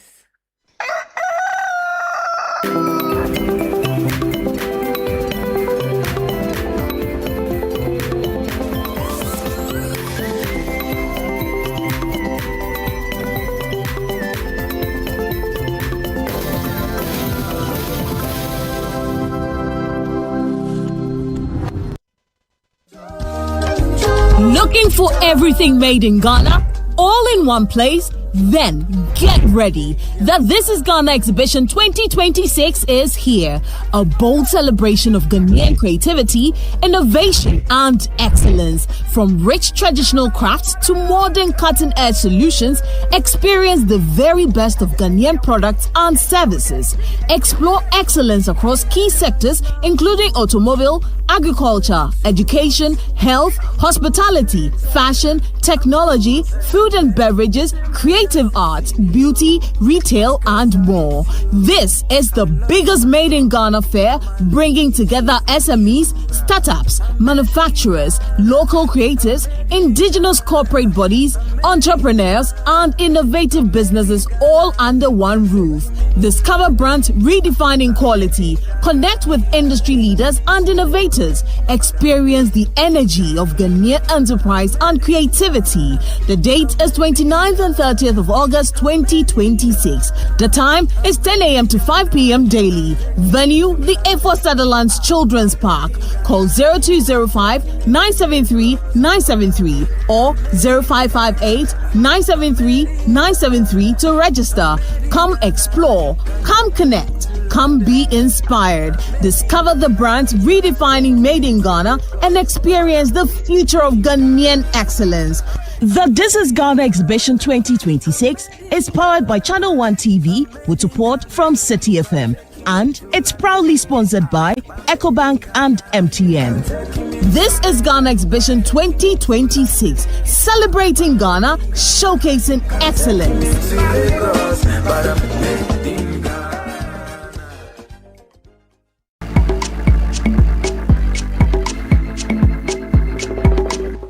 What's cooking? Hola, bienvenidos a un nuevo episodio de What's Cooking for Channel One TV. All right, so help me give a very hearty welcome to Her Excellency Liliana Gomez Weston. With cook for you two dishes. One is called Juane, which is from the Amazonas. And I'm going to make a dessert that is called Suspiro a la Limeña. Suspiro a la Limeña. Okay. So once our chicken is ready. So you put the bay leaf in. You didn't cut the bay leaf, just the whole leaf. Yeah, just the whole leaf. Yeah. Okay. What's the trick? The thing is that you put the white of the eggs, 2 icing sugar, then a glaze that is made of pork with sugar. What's cooking? Hi. Hello. I see you eating something nice in the wache leaves. Yeah. Yeah, it's a Peruvian dish. Peruvian.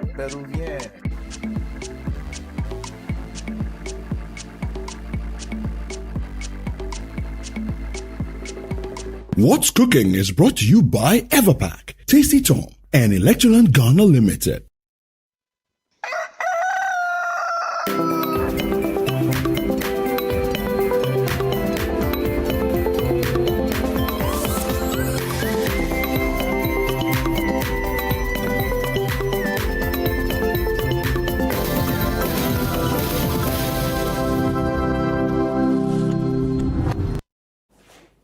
Hello, welcome back to the show. This is Breakfast Daily right here on Channel One Television. And now we're going to talk about automotive vehicle, right? You are sitting there, I know you are dreaming of, some vehicle, one corner there. Yeah, so that's what we're going to talk about. Owning a vehicle is everyone's dream. And even if you have, you're still yearning for more. Either you're going to upgrade it or all that. So that is what we're going to talk about now. APSA Auto Fair 2026 is a program coming up to bring together, vehicle assembly people all together, and there will be insurance there. We'll be talking about finance, how to even finance the purchase of a vehicle and all that. I'm making an attempt to explain. Don't worry, I have the people here in studio with me to help me with that conversation. And so we have Cyril Nai. He is head of partnership, sponsorship, and international communication at APSA. And we also have Prosper Akoto, head of asset personal banking.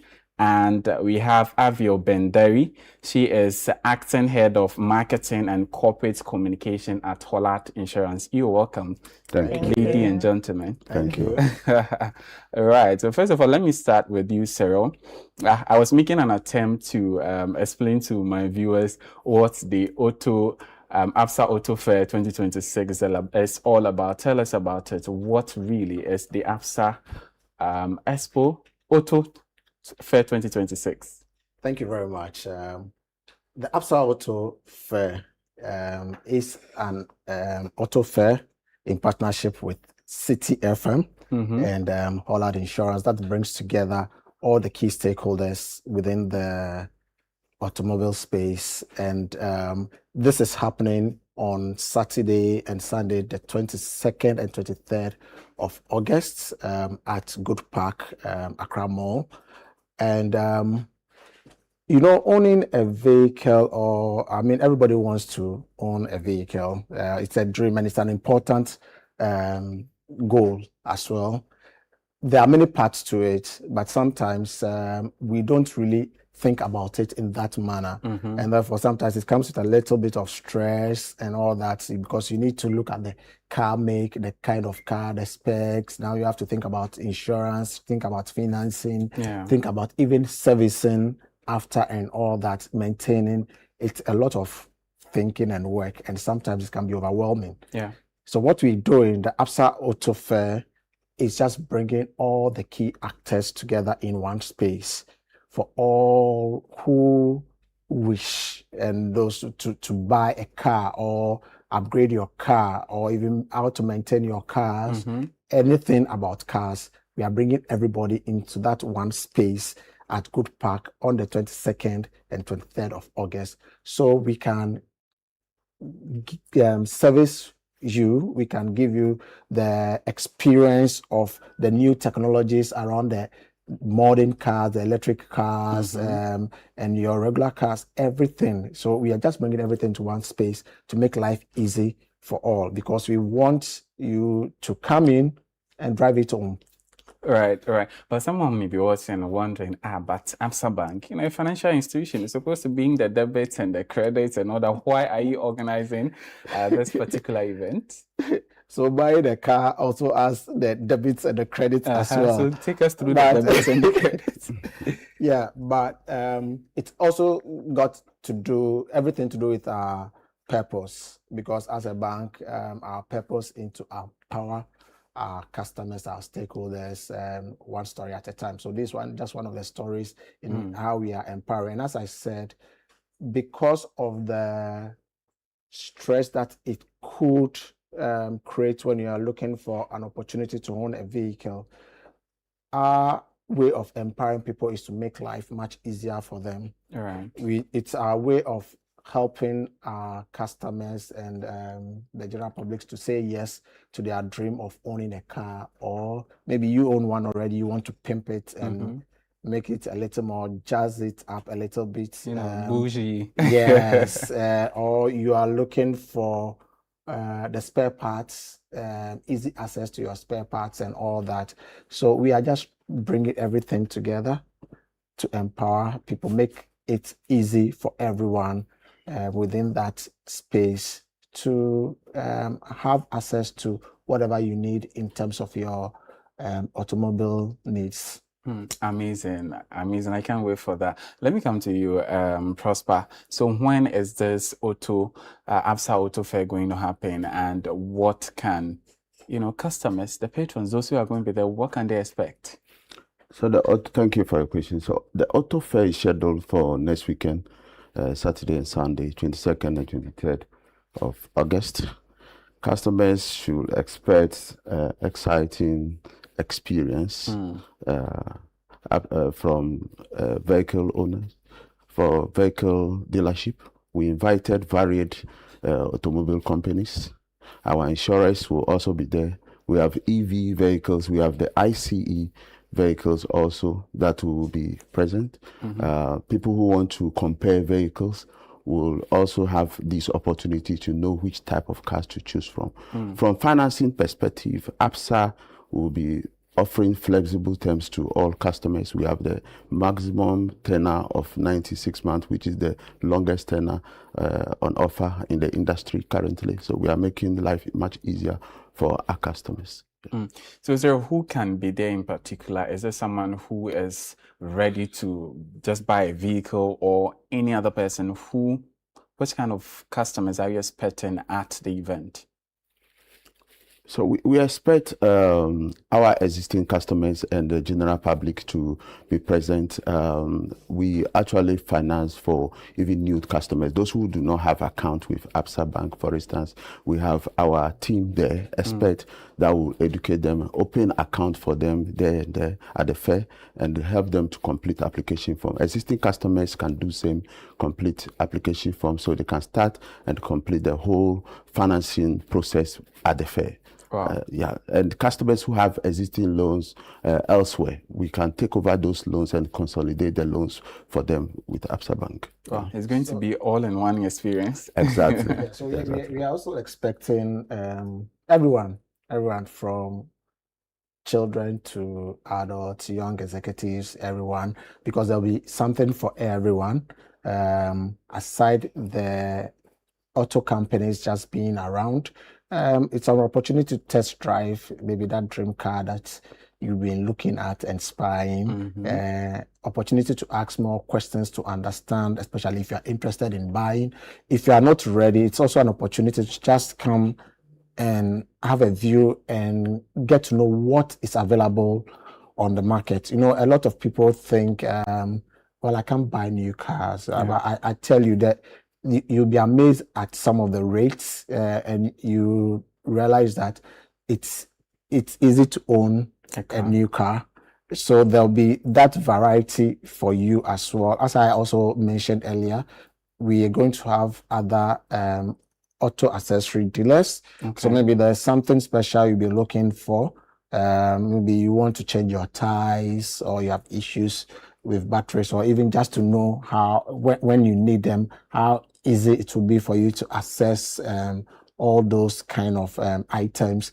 All that will be there, and there will be entertainment too. So maybe you have really nothing much doing over the weekend. It's a good place to pass by to also release some stress, right? Release some stress, and maybe, yes, as I said, you can test drive maybe your dream car and all that. So it's open to everyone. If you are ready to buy a car, we'll be there to support you. Hollard will be there to give you the advice on insurance. We'll be there to give you the financial support and solutions as well. So we are open and welcoming everyone. Great. So now, talking about Hollard, let me come to the insurance aspect. Vehicle and insurance, they are intertwined. Right. And Hollard happens to be the insurance partner for this particular fair. Let me come to you, Ave. What motivated Hollard to, join forces with Absa Bank, City FM, to come up with this particular fair? I must say, this auto fair organized by Absa, us, and City FM is a very exciting program.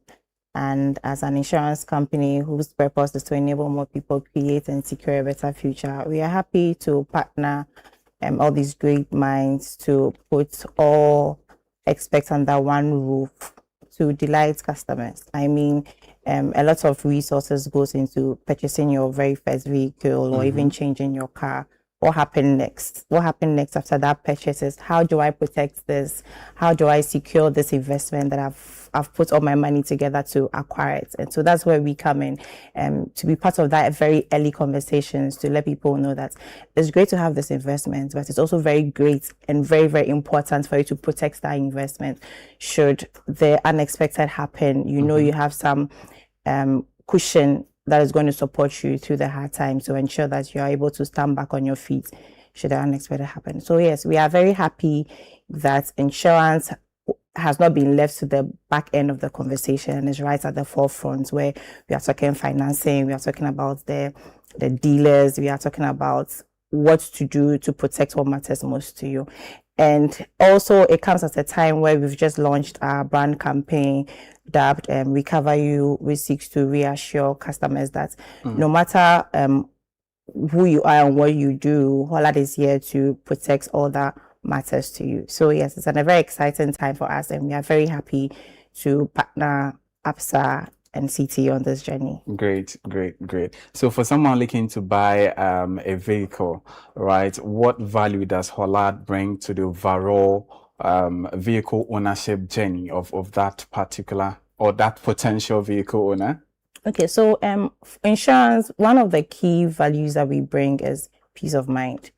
Peace of mind so that you can go on to live your best life whilst we take care of the risks that may happen.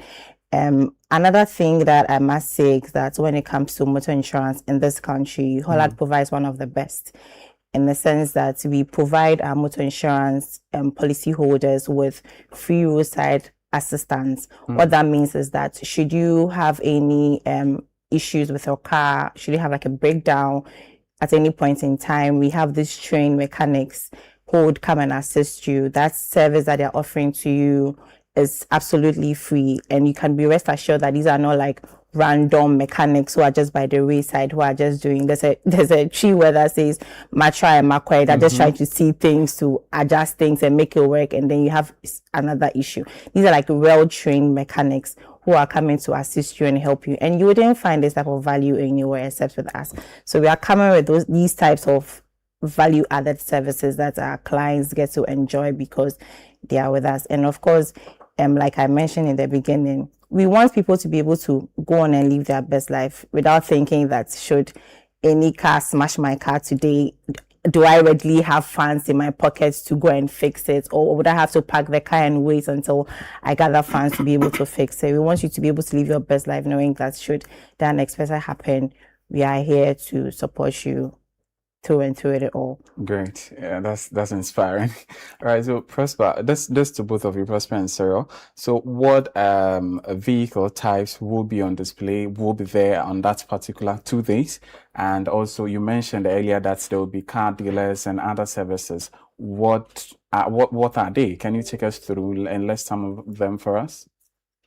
So we have both EV and ICE cars. The ICE cars are the petrol and diesel cars. So we've invited so many of them. CFAO.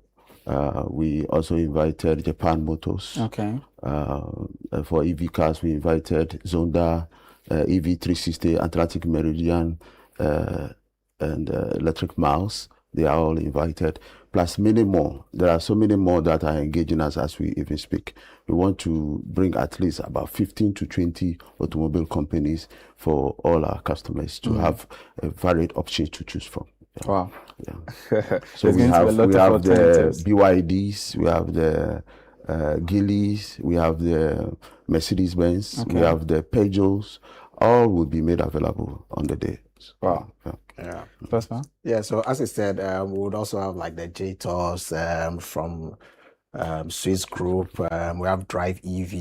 We have the Stallion, Hyundai, and the rest. So we have a whole host of them, and we are almost getting to about 20 car companies or auto companies coming in to exhibit on that day and to answer all your questions you may have about cars, and the opportunity for you also to test and then make decision. As apart from that, also I mentioned the fact that we're going to have other auto accessories, so things for your interior car design, car care products and all that. Also like your spare parts, like ties. It's one of the most important parts. Sometimes we don't take it that serious, but we're going to have that and all that, your batteries and other things that we need for a car,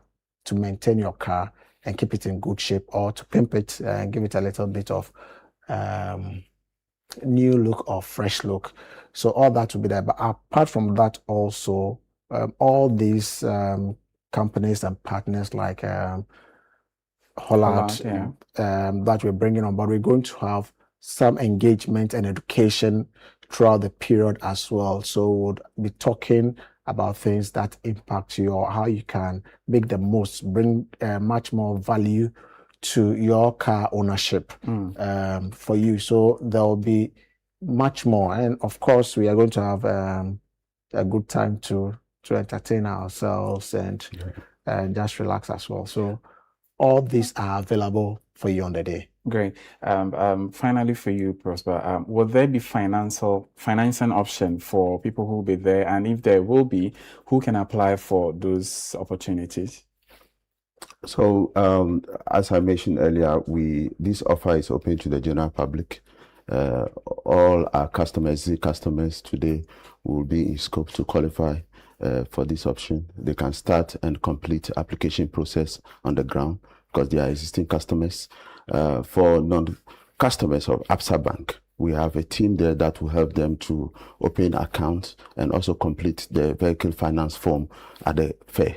So we have all these people present to help them to achieve the same goal at the fair on the same day. Yeah. Great. It's going to be very great. Everything under one spot. Yeah. Wow. Let me take your final words on that. Let me start with you, Avel. Okay.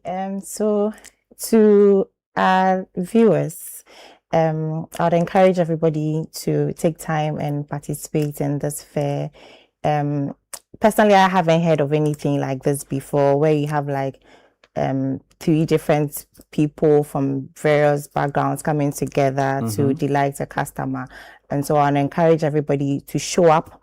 We've made it simple, we've made it convenient for you, so that instead of hopping from one office to the other to take information, we've brought all these people together and we are giving you that information in one space. And so I'd encourage that you leave your homes, bring your kids, bring everybody, and then come and engage, come and understand. When it comes to insurance, come and understand. Insurance is not jargon, it's not big words, it's everyday things that we do. Come and understand these things when it comes to the bank. So come and understand the financial solutions that they have in place for you. And of course, like Cyril mentioned, you have the opportunity to test drive that dream car. Yeah. So you should come and dream into the future if you're not ready now. And then if you're ready now, come and see it for yourself and make informed decisions. So yes, that's what I'll tell my viewers. Great. Cyril? Yeah, so the place to be 23rd, 22nd of August, that's next weekend, is at Accra Mall, Good Park Accra Mall, as Avel said. We are also, we have just a few slots of vendor spaces that we can give out. So if you are a vendor in the automobile space or providing accessories and you are interested in this, you can contact us on WhatsApp number 054-136-1237 054-136-1237 on WhatsApp, or you can simply send us a mail on our customerexperience.gh@absa.africa, customerexperience.gh@absa.africa, and we'll get in touch with you. But don't miss this opportunity. It's so easy to own that beautiful car you've been dreaming of, and we can tell you that we are there to help you drive it home. Great. Prospecting, another thing you'd want to like? Yes. So my message is simple. Come to Absa Auto Fair and explore options for yourself. We have so many dealerships there that can give you education on the vehicle you are interested in. We want you to stop dreaming. We want to assist you to help you make it happen. Thank you. All right, so ladies and gentlemen, we've been engaging Cyril Nai. He is head of sponsorship and international communication at Absa, and Prosper Akoto. He is head of asset, personal banking, and also from Hollard Insurance, we have Avel Ben-Derry, acting head of marketing and corporate affairs. Thank you very much. Thank you very much, ladies and gentlemen. So on next weekend, August 23rd and 24th, you should be at the Accra Mall Good Park, and for all that one-in-one experience as far as vehicle insurance and maintenance, everything about vehicle is concerned. This is Breakfast Daily on Channel 1 Television. We're going for a quick break. When we come back, the show continues.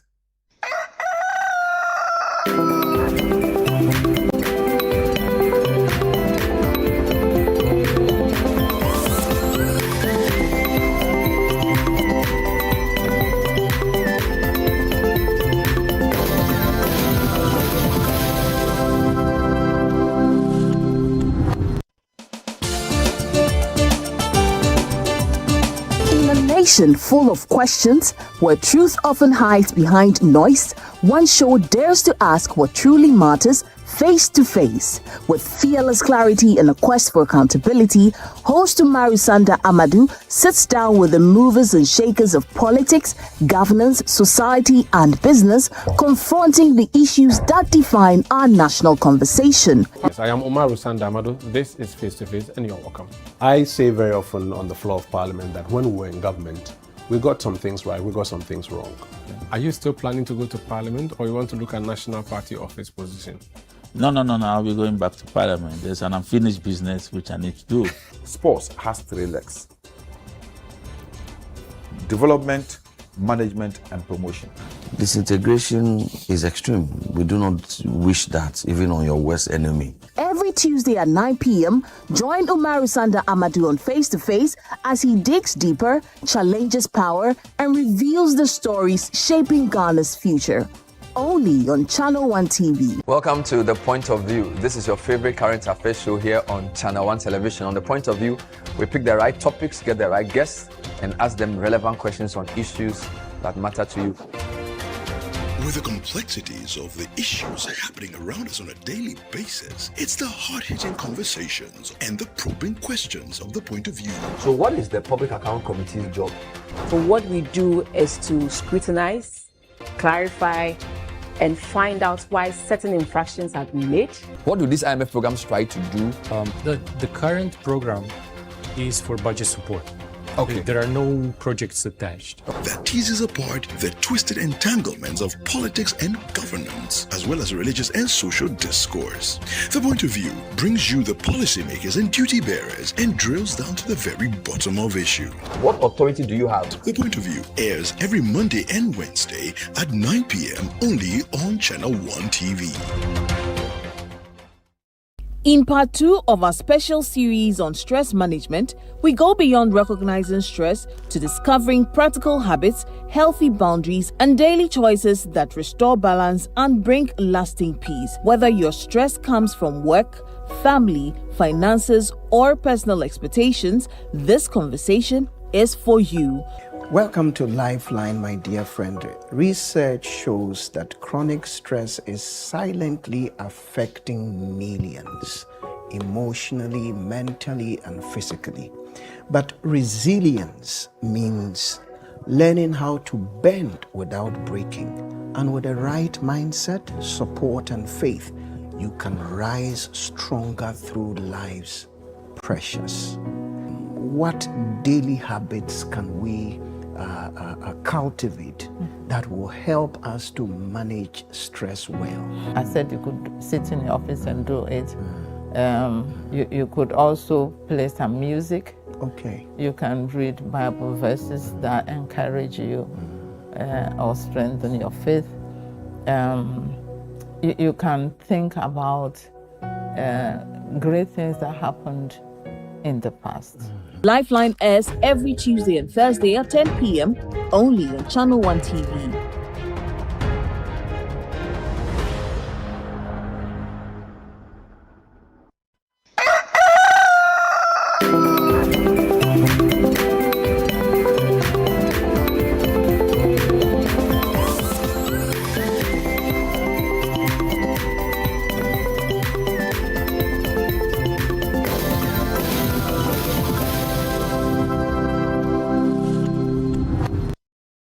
You're welcome back. This is still Breakfast Daily here on Channel One TV with me, Dede Davis, and Wahab Abdul Razak. Now, we made a call.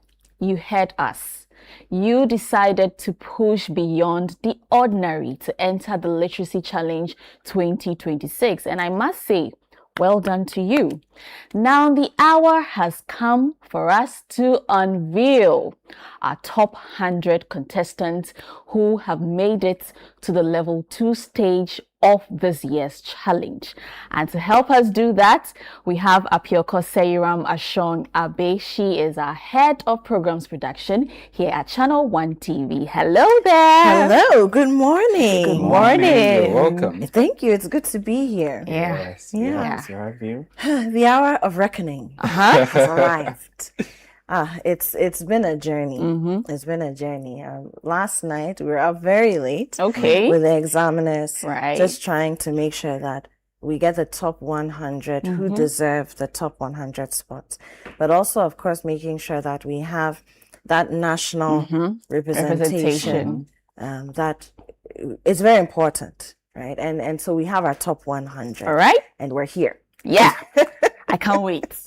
Let's get into it. Through the list. Yes. I just want to remind people very quickly what they wrote on. I won't read the topic, but essentially we asked young people, pre-secondary students between the ages of 11 and 15 years old to write an essay. So imagine that you're an educational consultant and then write to the Minister for Education, advising him on how we can incorporate AI into our teaching and learning practices without leaving any child behind. Whether you are from an urban, peri-urban, rural, underserved community, you should still benefit from this initiative. So this is what they wrote, and top 100 in no particular order. Okay. We go. So first on the list, we have Afedo Ernestine from Kabore Junior High School. Mensa Gabriela Malpemo, Volta Barracks JHS. Samuel Danku, Ho Bankwe EPJHS. Bafa Regina Enam, Ho Bankwe Central RC JHS. Ajanku Joanna Maunyo, Kabore School Complex. Austin Daladem Agoche, Petwe EPJHS.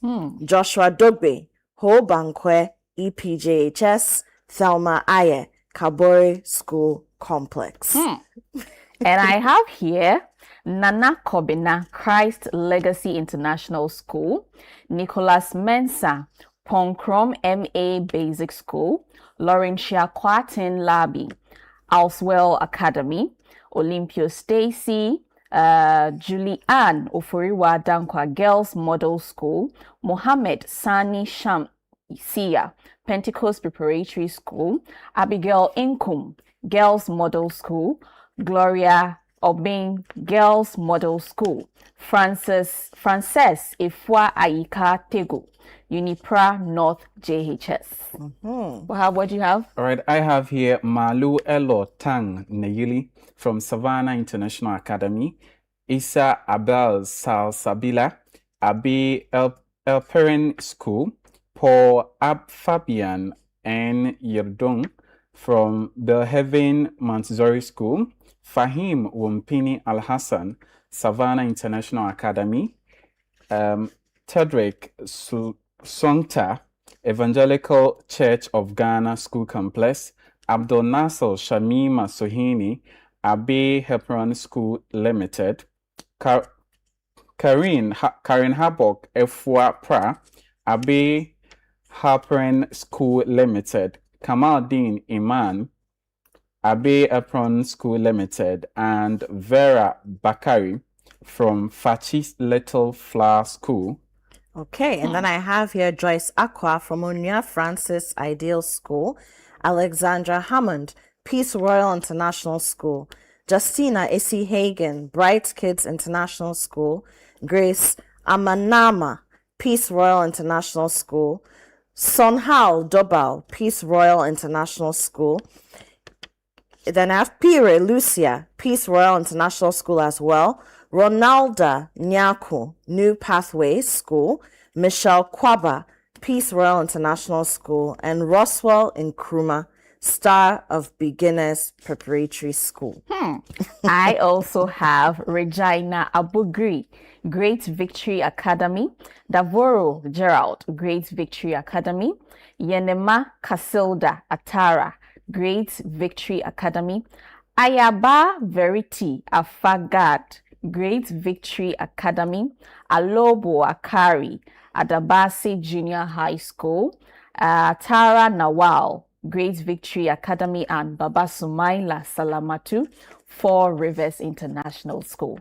All right, I also have here Abdul Nasser, Charistar Academy, Hilda Opoku Kwaten Adventist Preparatory School, Emanuela Michelle Sai, Dreamfield International School, Nyenina Mboa for Wilson High, Sunyane Secondary Model Basic School, Tia Apia J Cosmos, Breku Methodist GHS, Kimberly Nadia Sintim Amadou, House of Hope International School, Lord Fred Yeboah, Dreamfield International School, and Nancy Taylor, Holy Spirit School.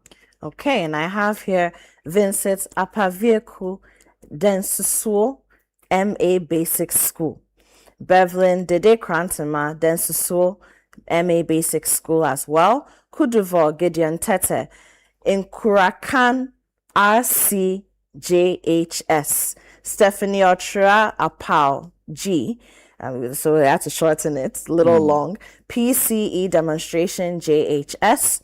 Noako Kwabna Adomreku Suhum Roman Catholic JHS. Ivan Jemfi, school wasn't provided. Nyame Dome Apia, Hallmark Schools in Shiraba, Kwabna, Opare Etua. Clever Lane Montessori. Prince Park Wesibuafo, Ilim Academy. I have Upper West Region, Divine Yambafari Ambalaku Leadership Community School, Tangpo Dominabao Leona St. Peter's Catholic School, Abbas Sharika, Hila Liman SHS, Manuel VP Eledi, and Sela Catholic School. Laurel Akuma Obobi KNUST Basic School, Sarah Jane Noels Dakwa Good Shepherd RCJHS, Efia Ejewa Anoche Aguna SDA Junior High School, Zuberu Latif Babajato International Community School, Akwesi Opoku Jatin KNUST JHS, Wama Afo KNUST JHS, Enoch Ajiboye KNUST Senior High School, Wilma Dute Stepping Stone Christian School, Peter Tebi Asamoah Oslo Standard School, Humble Boateng God's Love Academy, Hans Deborah Darko KNUST JHS, Efrifa Dufie Louisa Bosumtri STEM Academy, Enisa Tintoni Idris KNUST JHS, Emmanuel Ado God's Love Academy, Gracia Abna Dagba KNUST JHS, McWordem Michael Passion International School, Brianna Adanu Bo KNUST Basic School. Right, Greater Accra, and it's a long list too. Benjamin Bawa Bana, Christ the King International School, Otu Sarah Augustina Akusia, Achimota Basic School, Damian Nati, Christ Vision International School, Tovia Sori, Christ the King School, Giftina Kolike Nikwe, Bema Camp Primary. We have Praiseline Aseda Forsen, Unique Child School, Beatrice Adjoa Edu, Kotobabi 5 Junior High School, Sarah Salome. We have Dawenya DA Basic School, Michaela Kafui Ahianyo, Kotobabi 5 Junior High School, Angela Sedam, Pantine MA JHS, Benjamin Nuben, Dr. F.V. Nanka Bruce JHS. Nanka Bruce, okay. Dr. F.V. Nanka Bruce JHS. Josephine Bakita, Christ the King International School. Dali Manas Osei Intiri, Disciplined Child School. We have Janelle Abreu Ufuri, Silicon Valley International School. Jaden Hagan, Christ the King International School. Nana Adjoa Main Simabunsu, Starlight Montessori School. Salma Al-Hassan Nasara, Covenant Presby School. Ryan Zuriel Ufubo, Dawenya Methodist B Basic School, and Mona Lisa Aseye Ado, Southbridge School. And that's a long list, 100 of them. You left out this Neria Jemfi, Northridge Lyceum. Oh, nice. Yeah. Yes, she went to my school. I went to Northridge. Oh, okay, alumni. Yes. Alumni. So, ladies and gentlemen, these are our top 100 contestants who have made it to level 2 of the Literacy Challenge 2026. Well done. Yeah, well done to you. Kudos to all of you. Kudos to all of you. And kudos to each and every contestant or student out there who entered the competition. Exactly. You are also a winner. Don't be discouraged if you didn't hear your name. Try again next year. You might just make it to the next stage. And don't forget that the aptitude test is this Sunday, the 16th of August 2026 at the British Council, and it's starting at 12:30 p.m. Happy, what can we expect for this Sunday? Yeah, so this Sunday we'll have all top 100 coming to Accra, or meeting in Accra, converging here at the British Council. The aptitude test itself starts at 12:30 p.m., but we expect our students to be there from about 9 a.m. because don't forget, this is the first time we will be meeting them in person. To have some interaction. And so you definitely want to interact, ask some questions, interact with their guardians, their teachers, their parents as well, and then also give them enough time to settle in towards the actual test at 12:30. It will last for 1.5 hours. It's multiple choice, 100 multiple choice questions. 100. Exactly, 100 multiple choice questions for 100 students. It's a general knowledge aptitude test. So we're saying multiple choice, but you can't do MP, CTP, A or him, B or him. No, it's applied knowledge. Indeed, there are some questions where you need to interact with certain elements, do some activities, to be able to answer certain questions. And all of this, you have to draw on your environment, the knowledge that's sitting at the back of your head somewhere that you haven't touched for a while, to be able to answer the questions. We are doing our cross discipline. So you've got some science in there, some mathematics, some creativity and innovation, some tech, some language and reasoning, but also current affairs, some social studies, you know, things that you may not necessarily encounter in the classroom, but definitely either by interacting with the news, with people in your community, things you see and experience, observe, they may show up in there.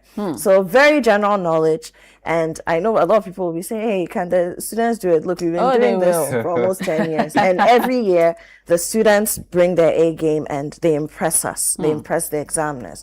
So I have no doubt that this time will be any different. Right. See you on Sunday, August 16, 2026 at the British Council. Come in early, settle down, and get yourself ready to take your aptitude test. This has been Breakfast Daily on Channel One TV with me, Dede Davis. And I am Wahab Abdulrazak. Thank you very much for watching and enjoy the rest of our programs. Bye.